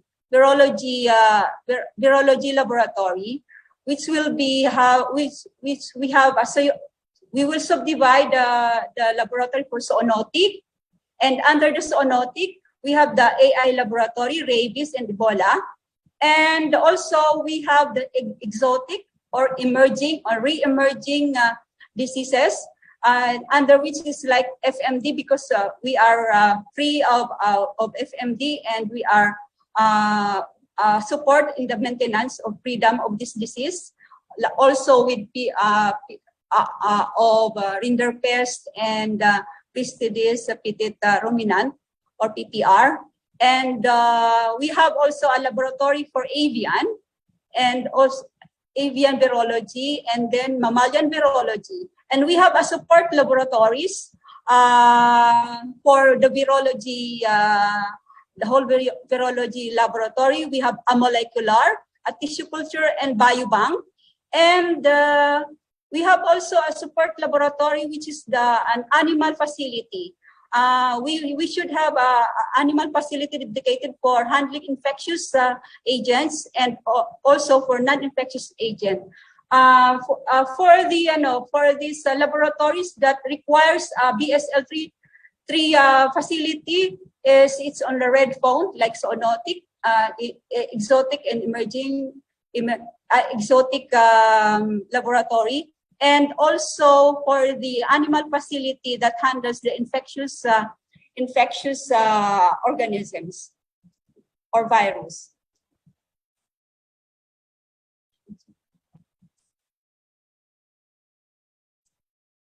So I just would like to reiterate that in the new facility, we are hoping to have a facility which is subdivided into in vitro laboratory and in vivo laboratory. So, for the we have an additional for the in vitro laboratory. I have already mentioned a while ago. Like this is a long list of diseases in every laboratory. So it would be it would be a huge task when this will be realized. And so it's also important that the virology laboratory is supported with the animal research facility. And also the most important thing is we should also have a facility for the production of laboratory animals that we should be using for the animal experiments or research studies. And we have listed down comments about the HB 9559. So basically, for the section 3 and objectives, it's for us it's only a duplication of the BAI-ADRIL mandate and functions for animal viruses, and except for development of diagnostics, vaccines, and therapeutics. And for the organizational structure, also the vaccines and diagnostics should be in one division because they are using same biological agents in doing the research. And for the governing board, section 3, the governing board the BAI director as member should be included. And for the international cooperation, I would just like to specify also and to include the World Organization for Animal Health. And for also for the section 14, for the interdepartmental cooperation, please also include the BAI. And we have also come across with comments about the SBN, which we find it alarming for us. So like it's for the Senate bill number 281. The explanatory note is the institute aims complement the current efforts of the Research Institute for Tropical Medicine on research and creations of vaccines. We hope that its same goes also will apply to BAI Adril. And for the creation of BIP, this would be the venue for scientists, research institutes, and other organizations to study viruses.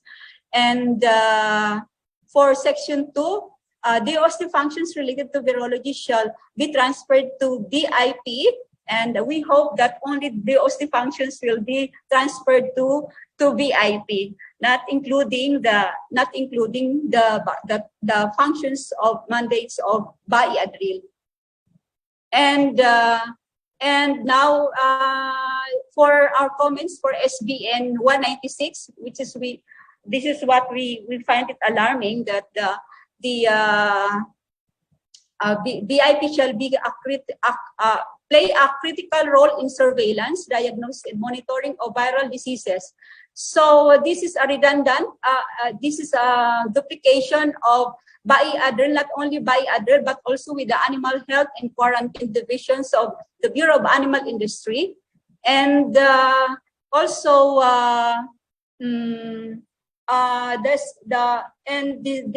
it says that it should be the national reference laboratory for all zoonotic infections involving viral etiology. So also it's a duplication of BAI Adril mandates and functions. So and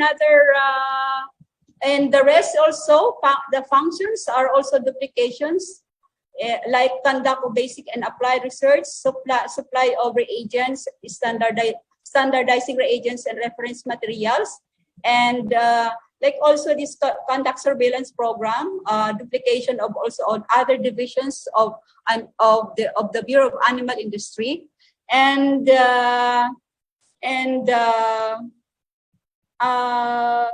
we also kind of for the regulatory powers of, it's not that clear enough to what the regulatory powers the BIP would have, and the grants and research fund that they would be providing, is it only to higher educational institutes or also to other government institutes, research institutes?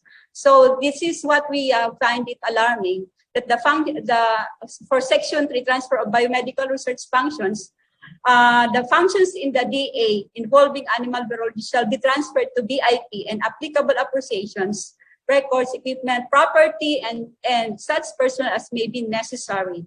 So and the RITM shall retain its existing mandate on reference laboratories for public health purposes. We hope also that this should also apply to BAI Adril, and we just would like to hold on with the explanatory note of SBN 281, that the institute aims complement to the current efforts of the Research Institute for Tropical Medicine on research and creation, and this should also hope that it will also apply to BAI Adril. So for our final message, BAI is in full support in the immediate passage of HDN 9559 with the provision that the aims of BIP complement the mandate and function of Adril as the National Reference Center for the diagnosis and research of transboundary zoonotic and economically important animal diseases. Thank you very much. Thank you very much, Dr. De La Peña, for your inputs and insights for consideration of the Senate bill.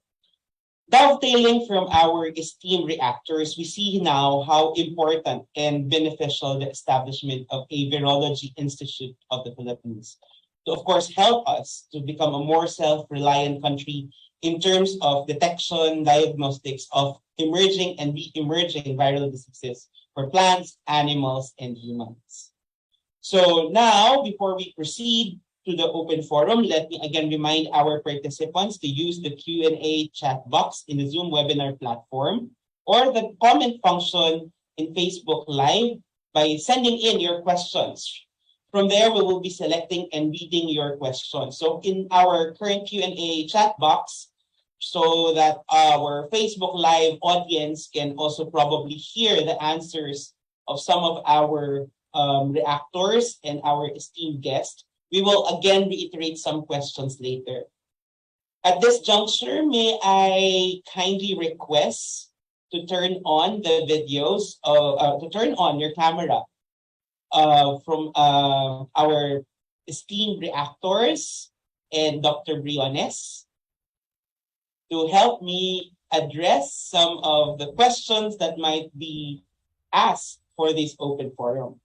But before that, allow me to read some very interesting comments from our audience. According to academician Seferino Maala, sana this Virology Science and Technology Institute in the future will be expanded to become ASEAN Virology Science and Technology to endure continuous and adequate financial support. Hoping. Tama po ba, Dr. Briones? Let's wait muna mapasa yung bill. Ayun, tama naman. To another comment po from Dr. Homer Pantua. To our government, while we push for the establishment of the VIP, us scientists also hope that the procurement process in our country be addressed. Establishing the human and physical infrastructure is of course very much important. However, providing our scientists the tools and reagents to their science in a timely manner is another thing. Nag-post po ng sentiments si Dr. Pantua. Okay. Siguro, sirs and ma'ams, I will first read some Q&A that have been posted po, no? And probably we can address that live so that our Facebook audience can also hear your thoughts with regards to this. The first question po, I think this is a very interesting question that needs to be addressed. Hello, how is the Philippine Virology Science and Technology Institute, PVSTI, different from the Virology and Vaccine Institute of the Philippines, VIP? Dr. Briones, maybe you can help us po to clarify. Thank you for that question. I think I already answered that. Yes po, po. Pero for our Facebook Live audience, so there's no difference. It's just the title. The DOST is proposing for the change of the title. Instead of the Philippine Virology Institute, Institute for Science and Technology, we are proposing for the Virology and Vaccine Institute of the Philippines, VIP. So the content or the approved bill, it's the same, but it's just a title. Thank you very much, Dr. Briones. Another question po, if I want to pursue further studies that specialize in virology, do we have local universities that I have to consider? Yeah, correct me if I'm wrong, but I think there is no virology, really a course on virology that is being offered in our local universities. It's just a subject under, if you take microbiology courses. But yes. I'm not sure of the other universities. Maybe the other from the other academy may also help me. Yes, but actually, ma'am, in UST, yes, ma'am. In our university in UST, we have BS Microbiology program. We have virology as one of the subjects offered to our BS Microbiology, and we even have right now po, no, an elective course for our medical and industrial biology, a subject called vaccinology, offered by Father Austriaco. So, yun po. So, but I think we don't have yet a course on virology. Talaga tayong bachelor, no? Opo, na separate course for virology. Ayan. Sige po. Another, yes po? Sir, can I answer? Yes, sir. Yes, po. Okay. I think Dr. Academician Maala would be much better positioned to answer this. But the College of Veterinary Medicine here in UP Los Baños, although they don't, of course, we don't have a course specifically BS Virology, but we do have several subjects across its curriculum, even in the Institute of Biological Sciences. And there have been substantial number of students who have been doing their dissertation on viruses, even including those that are zoonotic, not only for viruses, across the whole spectrum of pathogens from protozoans, bacteria, and the like. So yeah, several papers have already been published in this regard, looking into zoonosis.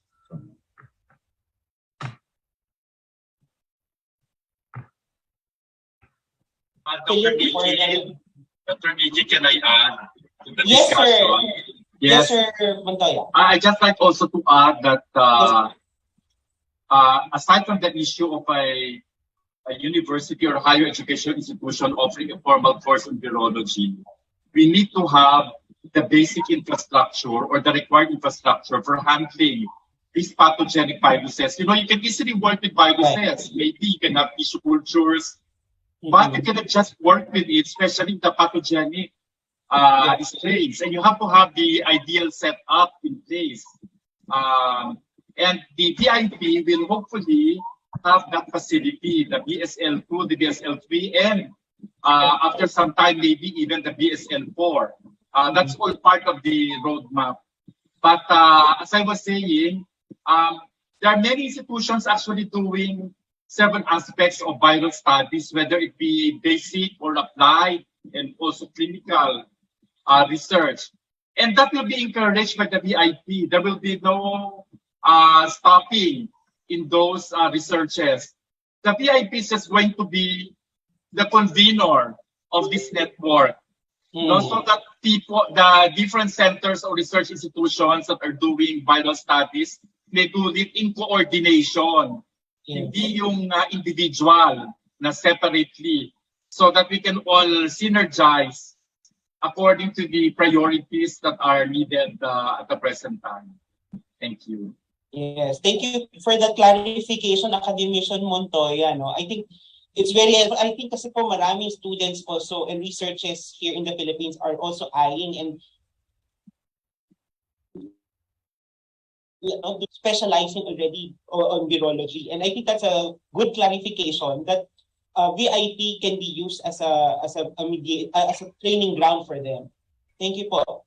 Sir, some question naman, sirs and ma'ams, no, from our FB Live from Ces De Mayo. Why focus only on viruses when emerging and vector-borne diseases are also caused by other microorganisms other than viruses po?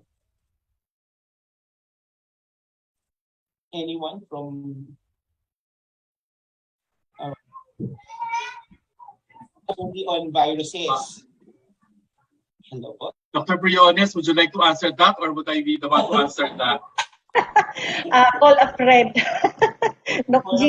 Maybe. Yes, sir. Academician Montoya po. For our box. Well, ano yan eh, it's true, no? Tama yung ating sender na hindi lang naman viruses ang actually can cause mga epidemics na nakikita natin tulad ngayon. That is precisely why in the structure of the proposed Virology and Vaccine Institute of the Philippines, the institute will focus on basic studies on viruses. That's right, no? But when it comes to the applied field, like diagnostics, therapeutics, and vaccines, it can also go into other organisms. It can also go to other important diseases and organisms, like, for example, no, leptospirosis, which is actually a bacterium, pwedeng ano rin yan, trabahuhin ng VIP. Pero sa basic studies, nakafocus siya sa viruses. But in the applied sense, it can go, and specifically for vaccines, for example, it can go into vaccine development for non-viral agents as well. So that is the proposal. Kaya nga virology and vaccine. So parang they work together. The vaccine has a broader coverage as compared to the virology, which is confined to the basic studies on viruses. Thank you. Thank you very much for that clarification, no, Academician Montoya.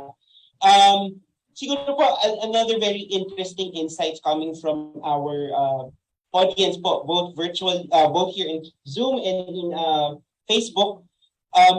How do we start the manpower once established na po ang VIP? How do we now start our manpower? Do we encourage balik scientists? Now, I think it was already mentioned by Dr. Briones a while ago, no, that there are some balik scientists that are already tapped for the VIP. But how do we make them more sustainable po? Yung manpowers po natin. The moment we start establishing po the VIP. Okay. So that's why we really need the bill to be passed, because we want this to be institutionalized for sustainability, and then the DBM can provide the funds for providing plantilla positions to operate or to work in the Virology Institute. So at the moment, we have already started 8 R&D projects under the virology program. And for the time being, it's being handled by ITDI with some regular staff who's working on virology and also the contractuals. So once the bill will be signed into law, then these contractors will now be given regular positions, and they could now start on the operation of the institute, and then we will be hiring many more. And Yes, we will need the support of our Filipino scientists abroad, so they can come back and do their job here in the Philippines. Yes po. Very promising naman po ito, no, na once hopefully the bill pass and start institutionalizing po talaga the VIP. Some comments po from our Q&A chat box. The existing procurement law has hindered the procurement of molecular biology reagents, which requires immediate deliveries and short expiration date. I hope this law will be amended to exempt VIP. Any reactions po for that comment? In the approved bill 9559, there is under section 19, which says procurement of specialized materials, equipment, services. So the VIP shall undertake the procurement of specialized materials, equipment, and services to be used by the VIP in its operation and administration in the most expeditious manner, and adopt the most suitable or appropriate method of procurement that it deems fit based on its identified needs and requirements, depending on the existing conditions and requirements that justify the use of a particular alternative modality provided by the Republic Act number 9184 or the Government Procurement Reform Act and its 2016 revised IRR. Okay. Ayun. Yeah. Nilinaw na po ni Dr. Briones. That's fine. We hope that this would also expedite the procurement process under this VIP law. Sige po. Ito siguro from any of our reactors, do you have programs that would encourage researchers or students to be engaged in specializing virology, like funded project po that needed collaboration and cooperation for neophyte aspirant researchers?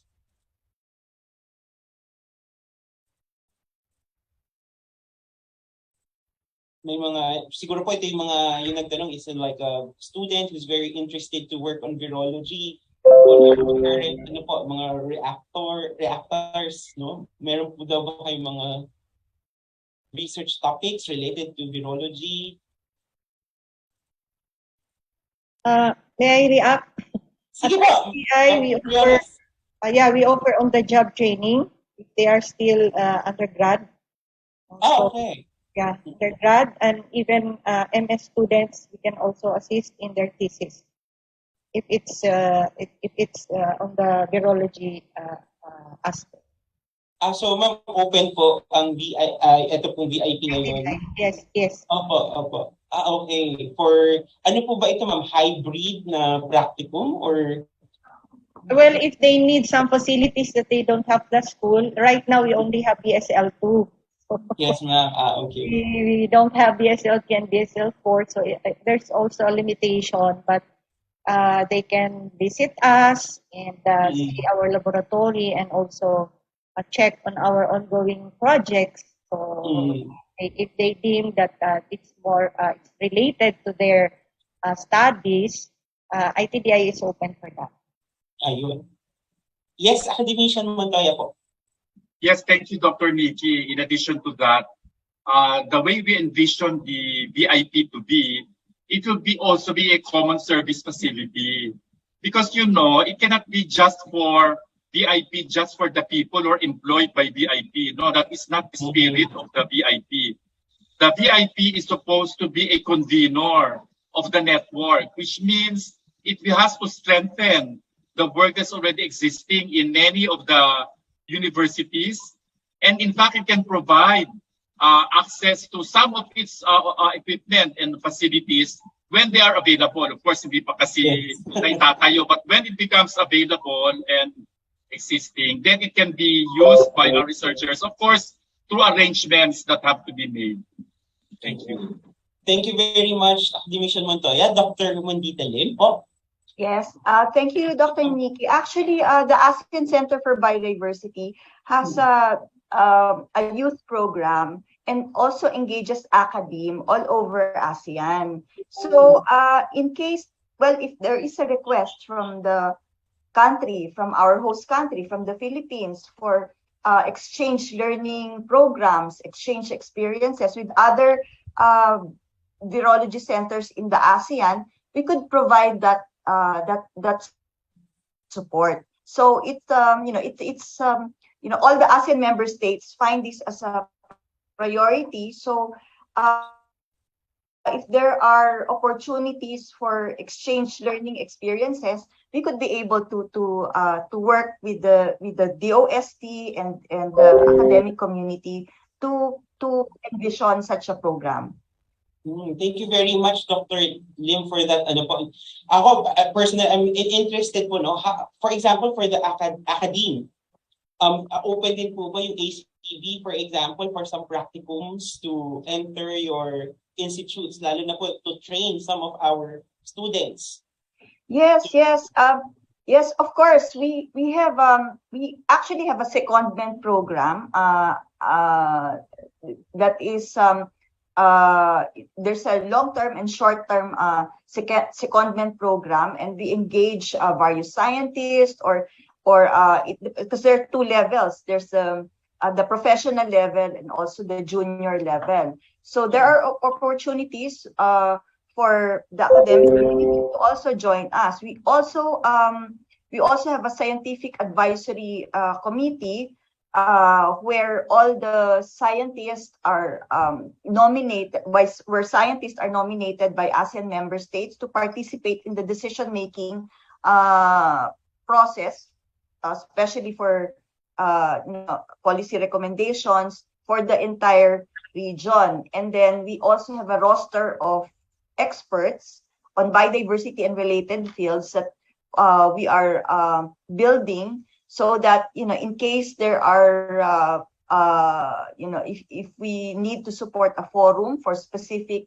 areas, thematic areas, we can also support that. Actually, Arvin here is leading our science and research arm in the ACB. So You can also contact him to be able to participate in these programs under the ACB. Okay po. Noted po. I will contact Sir Arvin later.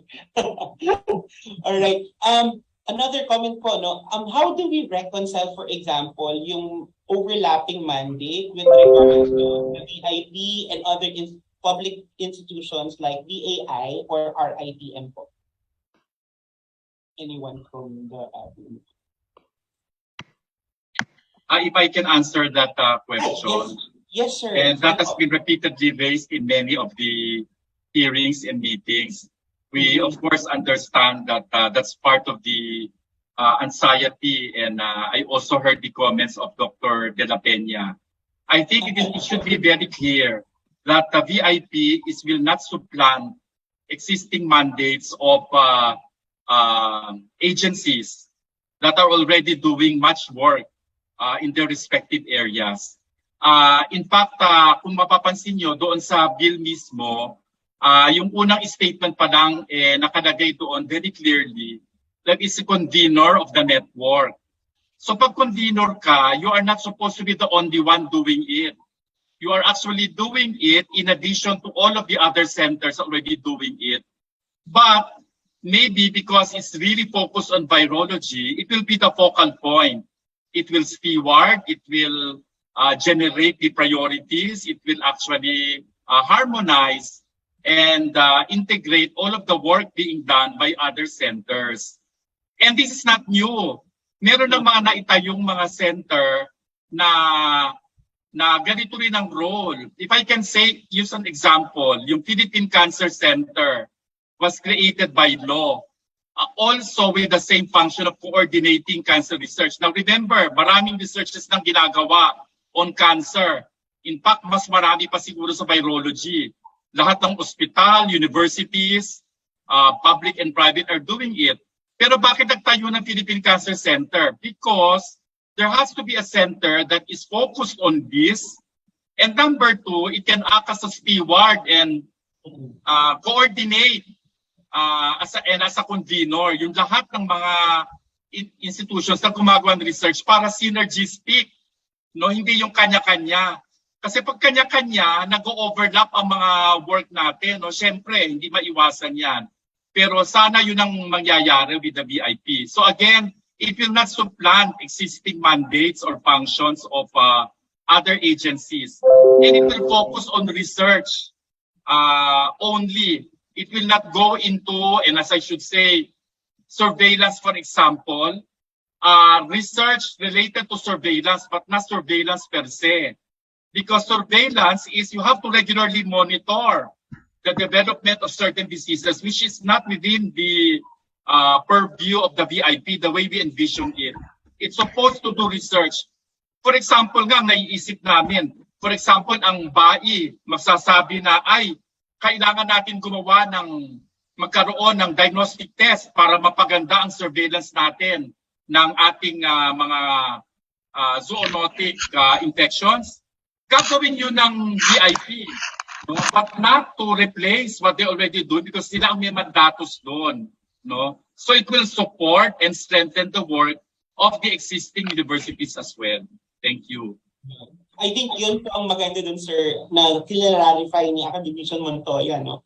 There's no overlapping but more of supplementing nga yung mga na ginagawa ng other government agencies.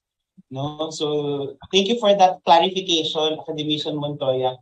There's another comment and I would like to get your reaction for this, no po. I believe it will be better that instead of a VIP, a National Institute of Emerging and Vector-Borne Diseases be established in the country. Reaction po. Wag lang daw po VIP, kailangan daw po National Institute of Emerging and Vector-Borne Diseases.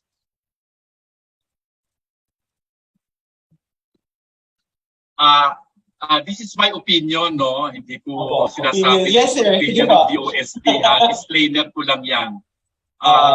Ang thinking ko kasi dyan, marami nang gumagawa ng mga researches on non-viruses. Kasi ang ako kasi microbiologist ako, no, and infectious specialist. So alam ko kasi yung mga requirements sa iba't ibang mga organisms and groups of organisms. Medyo very specific yung sa viruses kasi they're hard to grow. You cannot easily observe them. You need tissues, surrogate markers, etc., which does not occur with other organisms like bacteria and parasites. You can actually grow bacteria except for a few na medyo mahirap i-grow, pero generally speaking, you can culture them easily and study them. Unlike viruses, kasi viruses by itself cannot live outside of the host, no? So it has to be in a tissue or a live setting para sa mapropagate o mapag-aralan. So medyo specific requirements niya, kaya yun ang reason ba't nakafocus sa viruses. Pero ano yan, we also have a network for that particular purpose, and I don't think you need to have a institute to do that. Kasi ano yan ginagawa na yan mas compared to virology and specifically vaccines. Kasi marami tayong mga research centers na gumagawa, pero even those na mga nasabi, meron na silang vaccine candidate, tumitigil siya up to the proof of concept or even preclinical. Hindi nagtutuloy. So dapat yun ang talaga maging mandatos ng BIP na gumawa ng mas maraming intensive vaccine studies na eventually i-adapt even ang private sector para mapalago ang ating vaccine industry. Yun lang, thank you po. Dr. Nikki. Thank you. Yes, thank you, Academician Montoya. Okay. Siguro po, last 2 questions. We can still cater questions and comments. O sige, ako po may tanong po ako siguro sa mga reactants naman po natin. Meron na po ba tayong mga, di ba may mga results na po ba kayo in terms of new zoonotic diseases that are found here in the Philippines? Meron po ba tayong mga updates of those zoonotic diseases that we have here in the country? Can I answer? Yes, sige po. Of course. We've done some research since 2007 on bat-derived viruses. 2007 up to current. We haven't, categorically, I would say that we haven't yet found any viruses from bats that have made the transmission jump from bats to humans. We haven't done that. But we did find several viruses that could have almost relatively the same or a high degree of similarity across the whole genome. So we peg this as potentially transmissible to humans because of the morphology of the sequence, the spike protein. But we do have some candidates, for example, especially in coronavirus. We just this was in 2020, a few days before the lockdown. We found SARS-CoV-2 related coronaviruses in bats. So the similarity would go up to more than 90%. Similar to SARS-CoV-2. So, we will about to publish that probably next month or within the year, hopefully. But one of the prime examples would be your Nipah virus, or the Nipah virus that was found in Sultan Kudarat. So all across the board, all across its distribution. Yung prevalence niya in Malaysia, in Australia, in Bangladesh, and Singapore. The reservoir would be your flying foxes, and we wouldn't be surprised that it's the same as well with what happened back in 2014 for Nipah virus outbreak in 2014 Sultan Kudarat. Thank you very much. Academician Maala would like to add po. Good morning po. Sir, nakamute po tayo, sir. I agree with what Academician Montoya has said, that the VIP will not supplant yung activities ng other research groups on virus study and vaccination. But mayroon akong fear. And that is in regards to budgeting from the government. So syempre later on itong pinakasikat itong VIP o itong pinopropose natin. So baka sabihin ng government na for example BI will propose a higher budget. Sabihin nila ginagawa na ng VIP yung ginagawa nyo. So there is no need anymore to increase your budget kasi parang duplication lang yung ginagawa nyo. So, academician Montoya, did you consider that na later on, although sabi nyo hindi plan ng VIP yung activities, but later on ay masasakal sa lake ngayon yung mga existing or maliliit na research groups? Academician Montoya, meron po kayong response po? Yes, yes, if I may answer that question. Thank you very much, Academician Maala, for that question. Of course, that is part of the fear of some institutions. Ito na naman ang isang gagawa ng research, so saan kukuha ng pondo yan. But let us first look at the landscape. Doon sa mga bansa na nagkaroon na ng Virology Institute, hindi ganoon po ang nangyari. Why? Because yung Virology Institute, bukod sa nakadagdag sa gumagawa ng viral research or research related to virology, dahil napakaraming dapat gawin in this particular field, ay may sarili po siyang pondo. Hindi po siya nakadepende sa pondo ng national government. I mean, meron din siyang in-house funds. That is the character of the institute. But kami, for example, ako po ay nasa PCHRD, so kami po ay sa health, we give funds to everyone. Hindi kami nakatutok sa isang ahensya lang o sa isang institution. We give it to those who can actually come up with the best proposals. No? So I don't think that will happen. And the other thing also, if I may add, hindi ko po alam kung kayo familiar doon sa Crick Institute sa UK. Yung Crick Institute po is the biggest bio laboratory in the world, in fact, because it hosts thousands of scientists.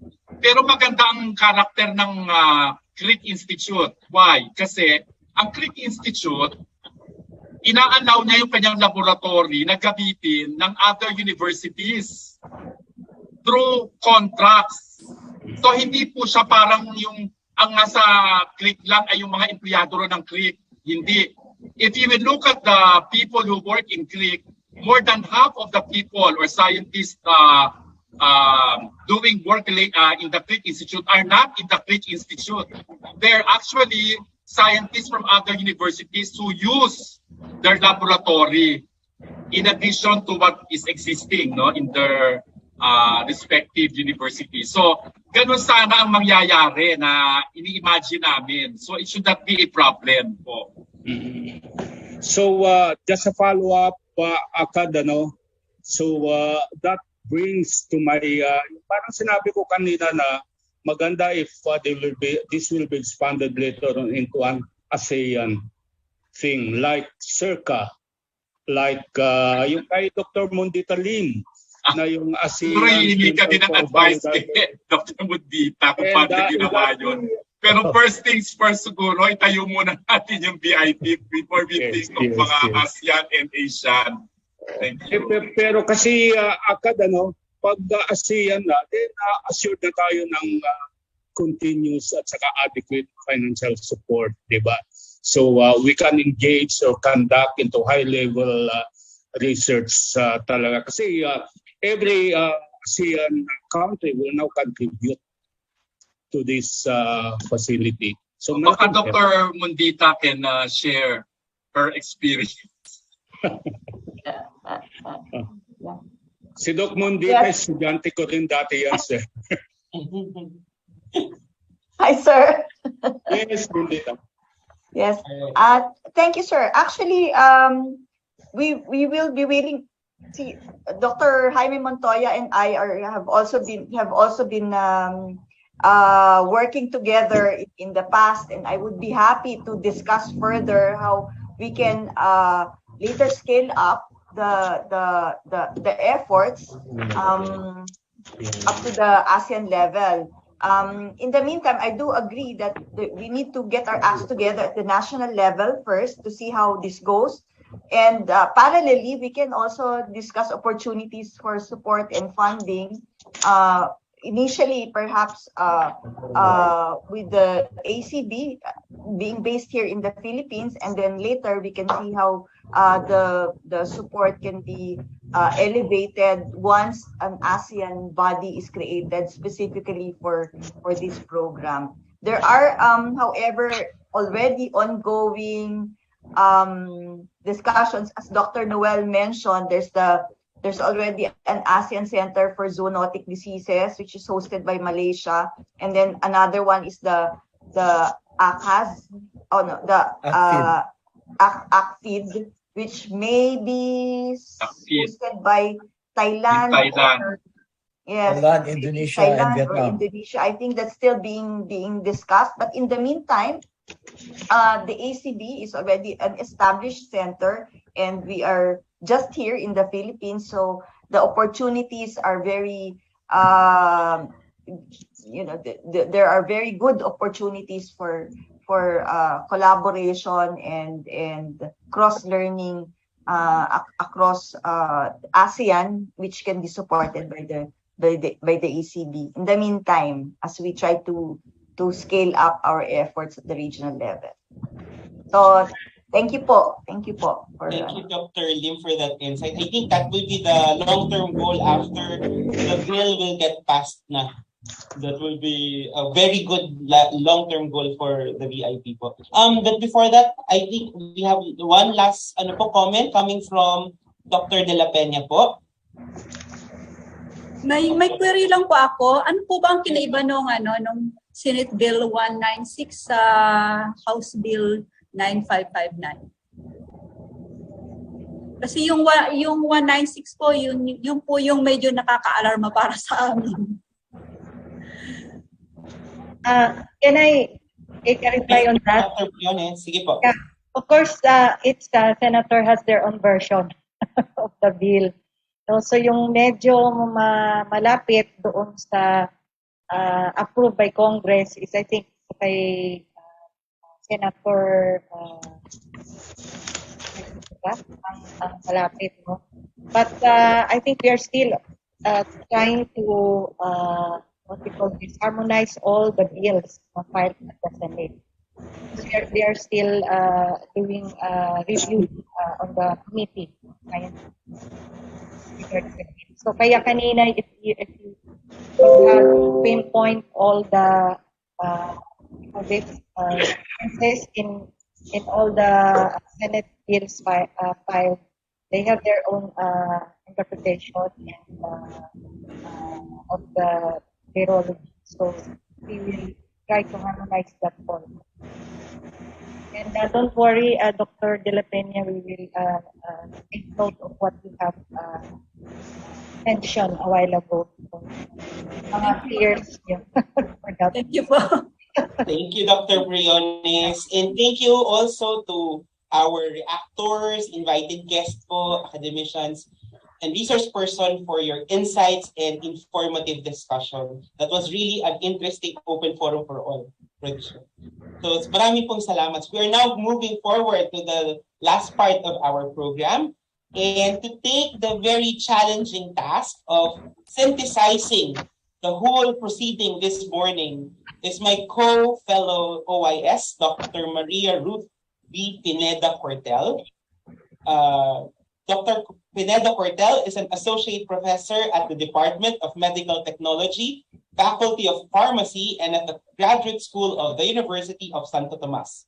She is an active researcher at the Research Center for the Natural and Applied Sciences of the same university, working on health-related issues on climate change, non-communicable diseases like gestational diabetes mellitus, communicable diseases like dengue and malaria, multi-drug resistant organisms, mutations, and among others. She was an ASEAN US Fellow in 2014 and an ASEAN Diplomat in 2018.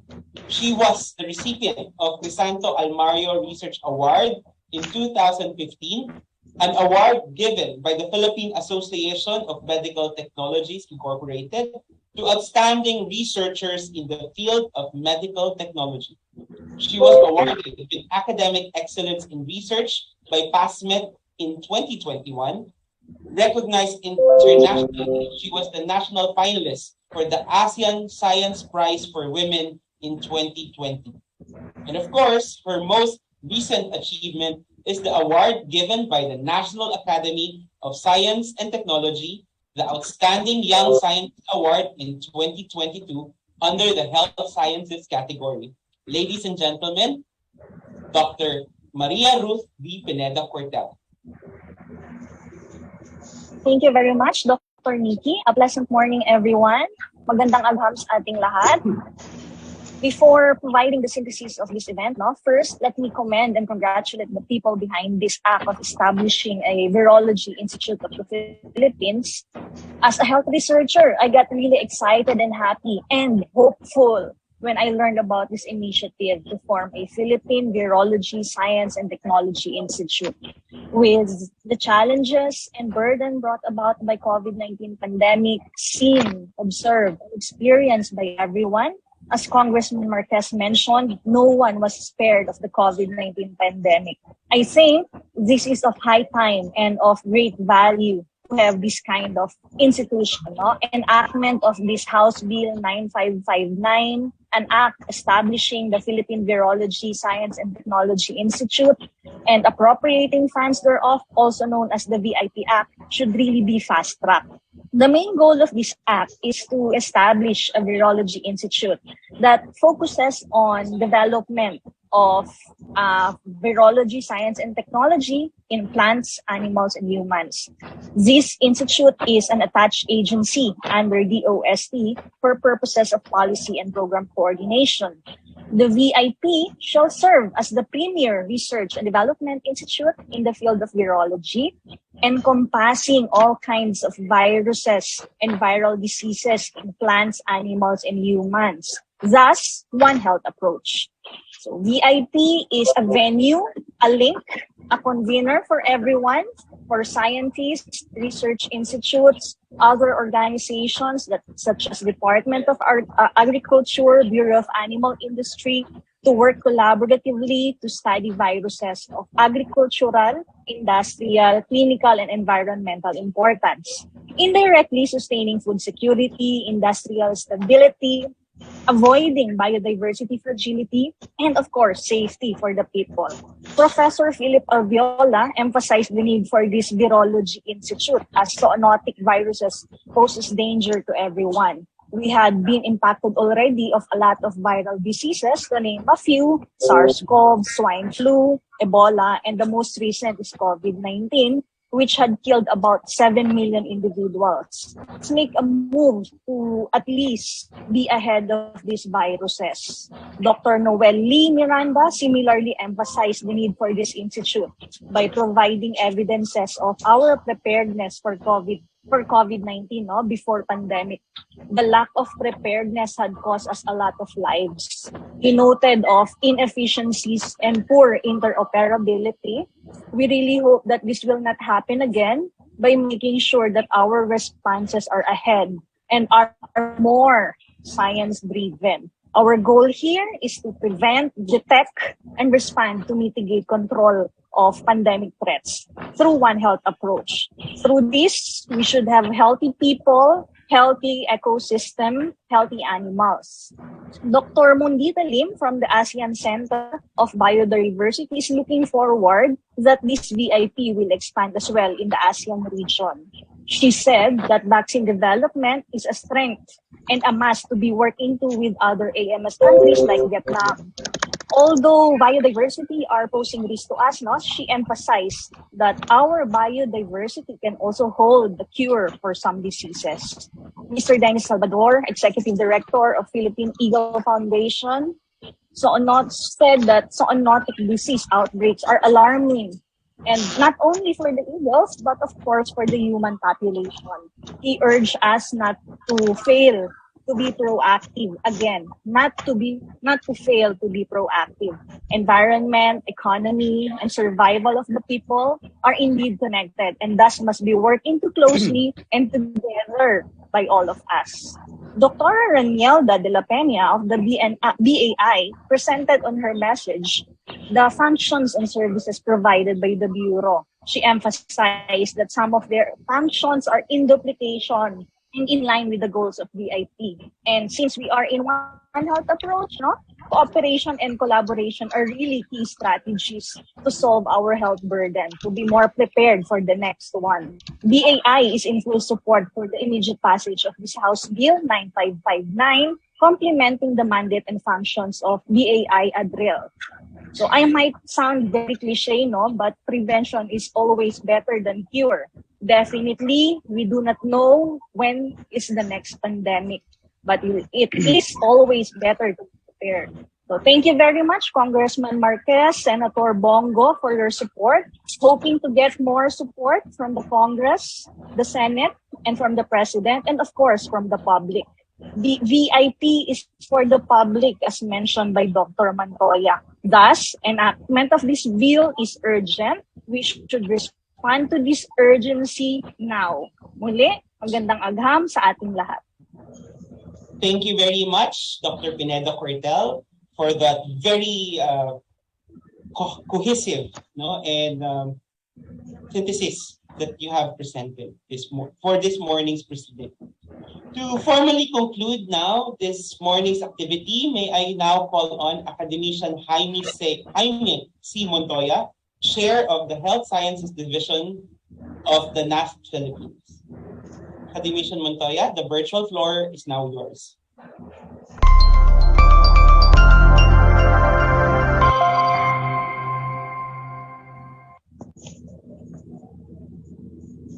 Greetings to our highly distinguished and respected national scientists present today, to all our esteemed colleagues in the Academy, our respected legislators, our very own Secretary Renato Solidum, and officials and personnel of the DOST, fellow workers in government, our invited resource persons, and all our participants from the science community, and all our guests. A pleasant morning to all of you. As we conclude today's Science Legislative Forum on the Philippine Virology Science and Technology Institute, I would like to extend the Academy's gratitude to our respected legislators and committee leaders, namely Senator Christopher Lawrence Go, Senator Alan Peter Cayetano, and Representative Carlito Marquez, for manifesting their support to the establishment of the Philippine Virology Science and Technology Institute. I would also like to thank our invited resource persons from the academe, the government, and civil society for sharing their insights and recommendations. Your invaluable contribution to this forum will greatly help in connecting the concerns of stakeholders to the proposed legislation. It has been 2 years since the global pandemic started, and it has highlighted the problems on healthcare delivery and our health infrastructure. However, this is not the first of its kind in recent years. Almost 2 decades ago, there was the SARS epidemic, another viral threat that affected our region. Despite this, our country remained inadequately prepared for the onset of the COVID-19 pandemic.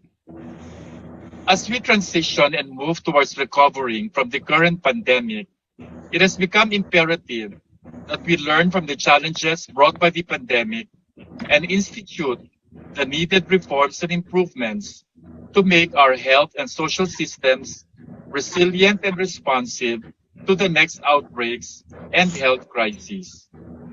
It is also important for us to remember that in addition to hospital facilities, the urgent need for timely diagnostic and vaccines manifested early during the first months of COVID-19 pandemic. Should there be a similar crisis in the future, we can be assured that we have a fighting edge with the proposed Virology and Vaccine Institute of the Philippines. As the center will also cover the development of diagnostics, vaccines, and therapeutics, it ensures that novel, emerging, and re-emerging viral diseases can be timely diagnosed, cured, and controlled. Let me also emphasize that the proposed Virology Institute will not only be focused on human health threats, it will also serve the needs of the plant and animal industries. With this important feature, we are resolved that the proposed institute will boost our resilience as a nation, as it will not only be meant for pandemic preparedness, but also ensure animal health and food security. Further, the emerging concept of One Health, as presented by academician Diezmas earlier, demonstrates the connection between human, animal, and environmental health. By strengthening our capacity in virology, we believe that this will be a critical investment in preventing the next pandemic threat or zoonotic threat that can be transferred from wildlife to humans. As we move towards the creation of a Virology Institute, we are cognizant that we do not disregard the efforts of Filipino researchers and virologists.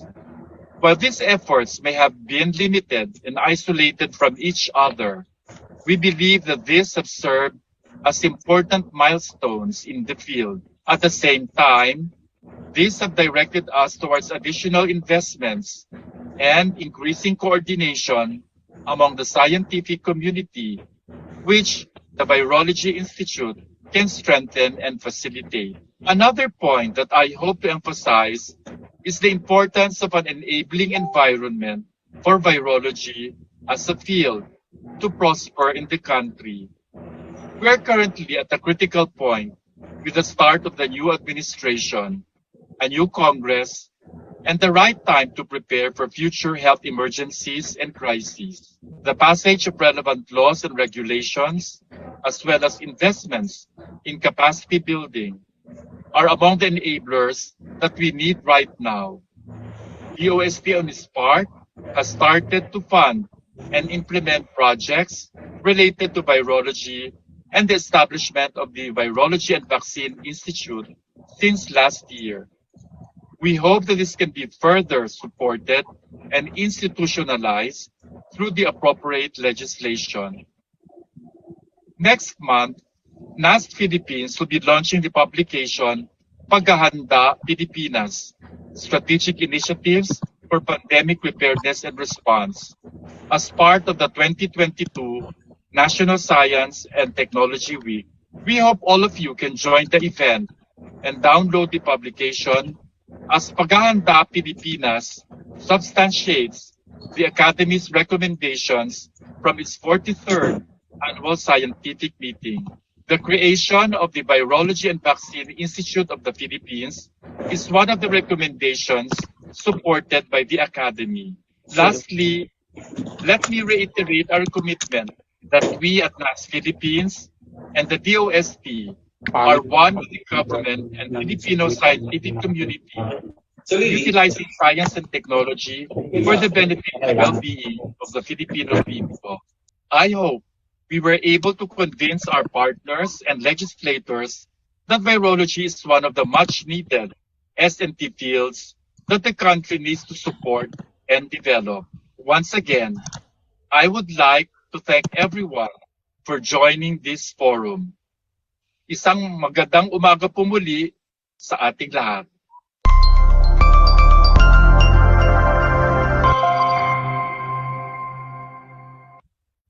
Thank you very much, Academician Montoya, for that closing remarks. Before we proceed, here are some announcements from NAST Philippines. The National Academy of Science and Technology Philippines would like to announce that the call for nomination for the 2023 NAST Award is now officially open.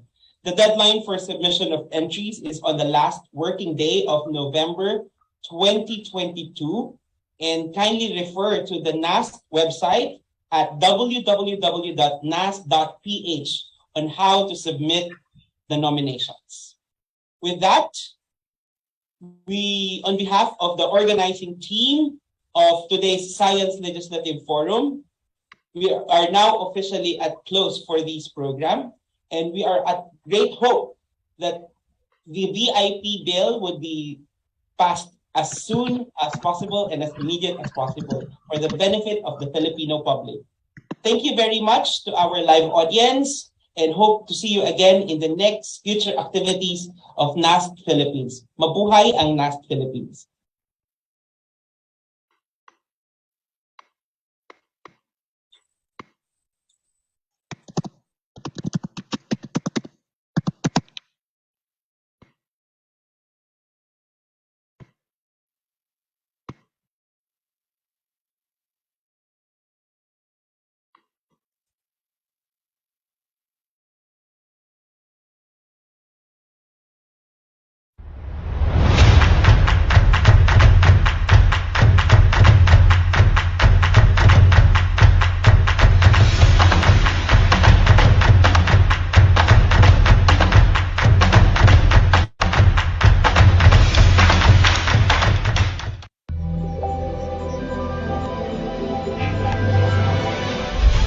Welcome to the Philippine Science Heritage Center's new Salinlahi Science Center, honoring our top Filipino scientists and their game-changing contributions to the world of science.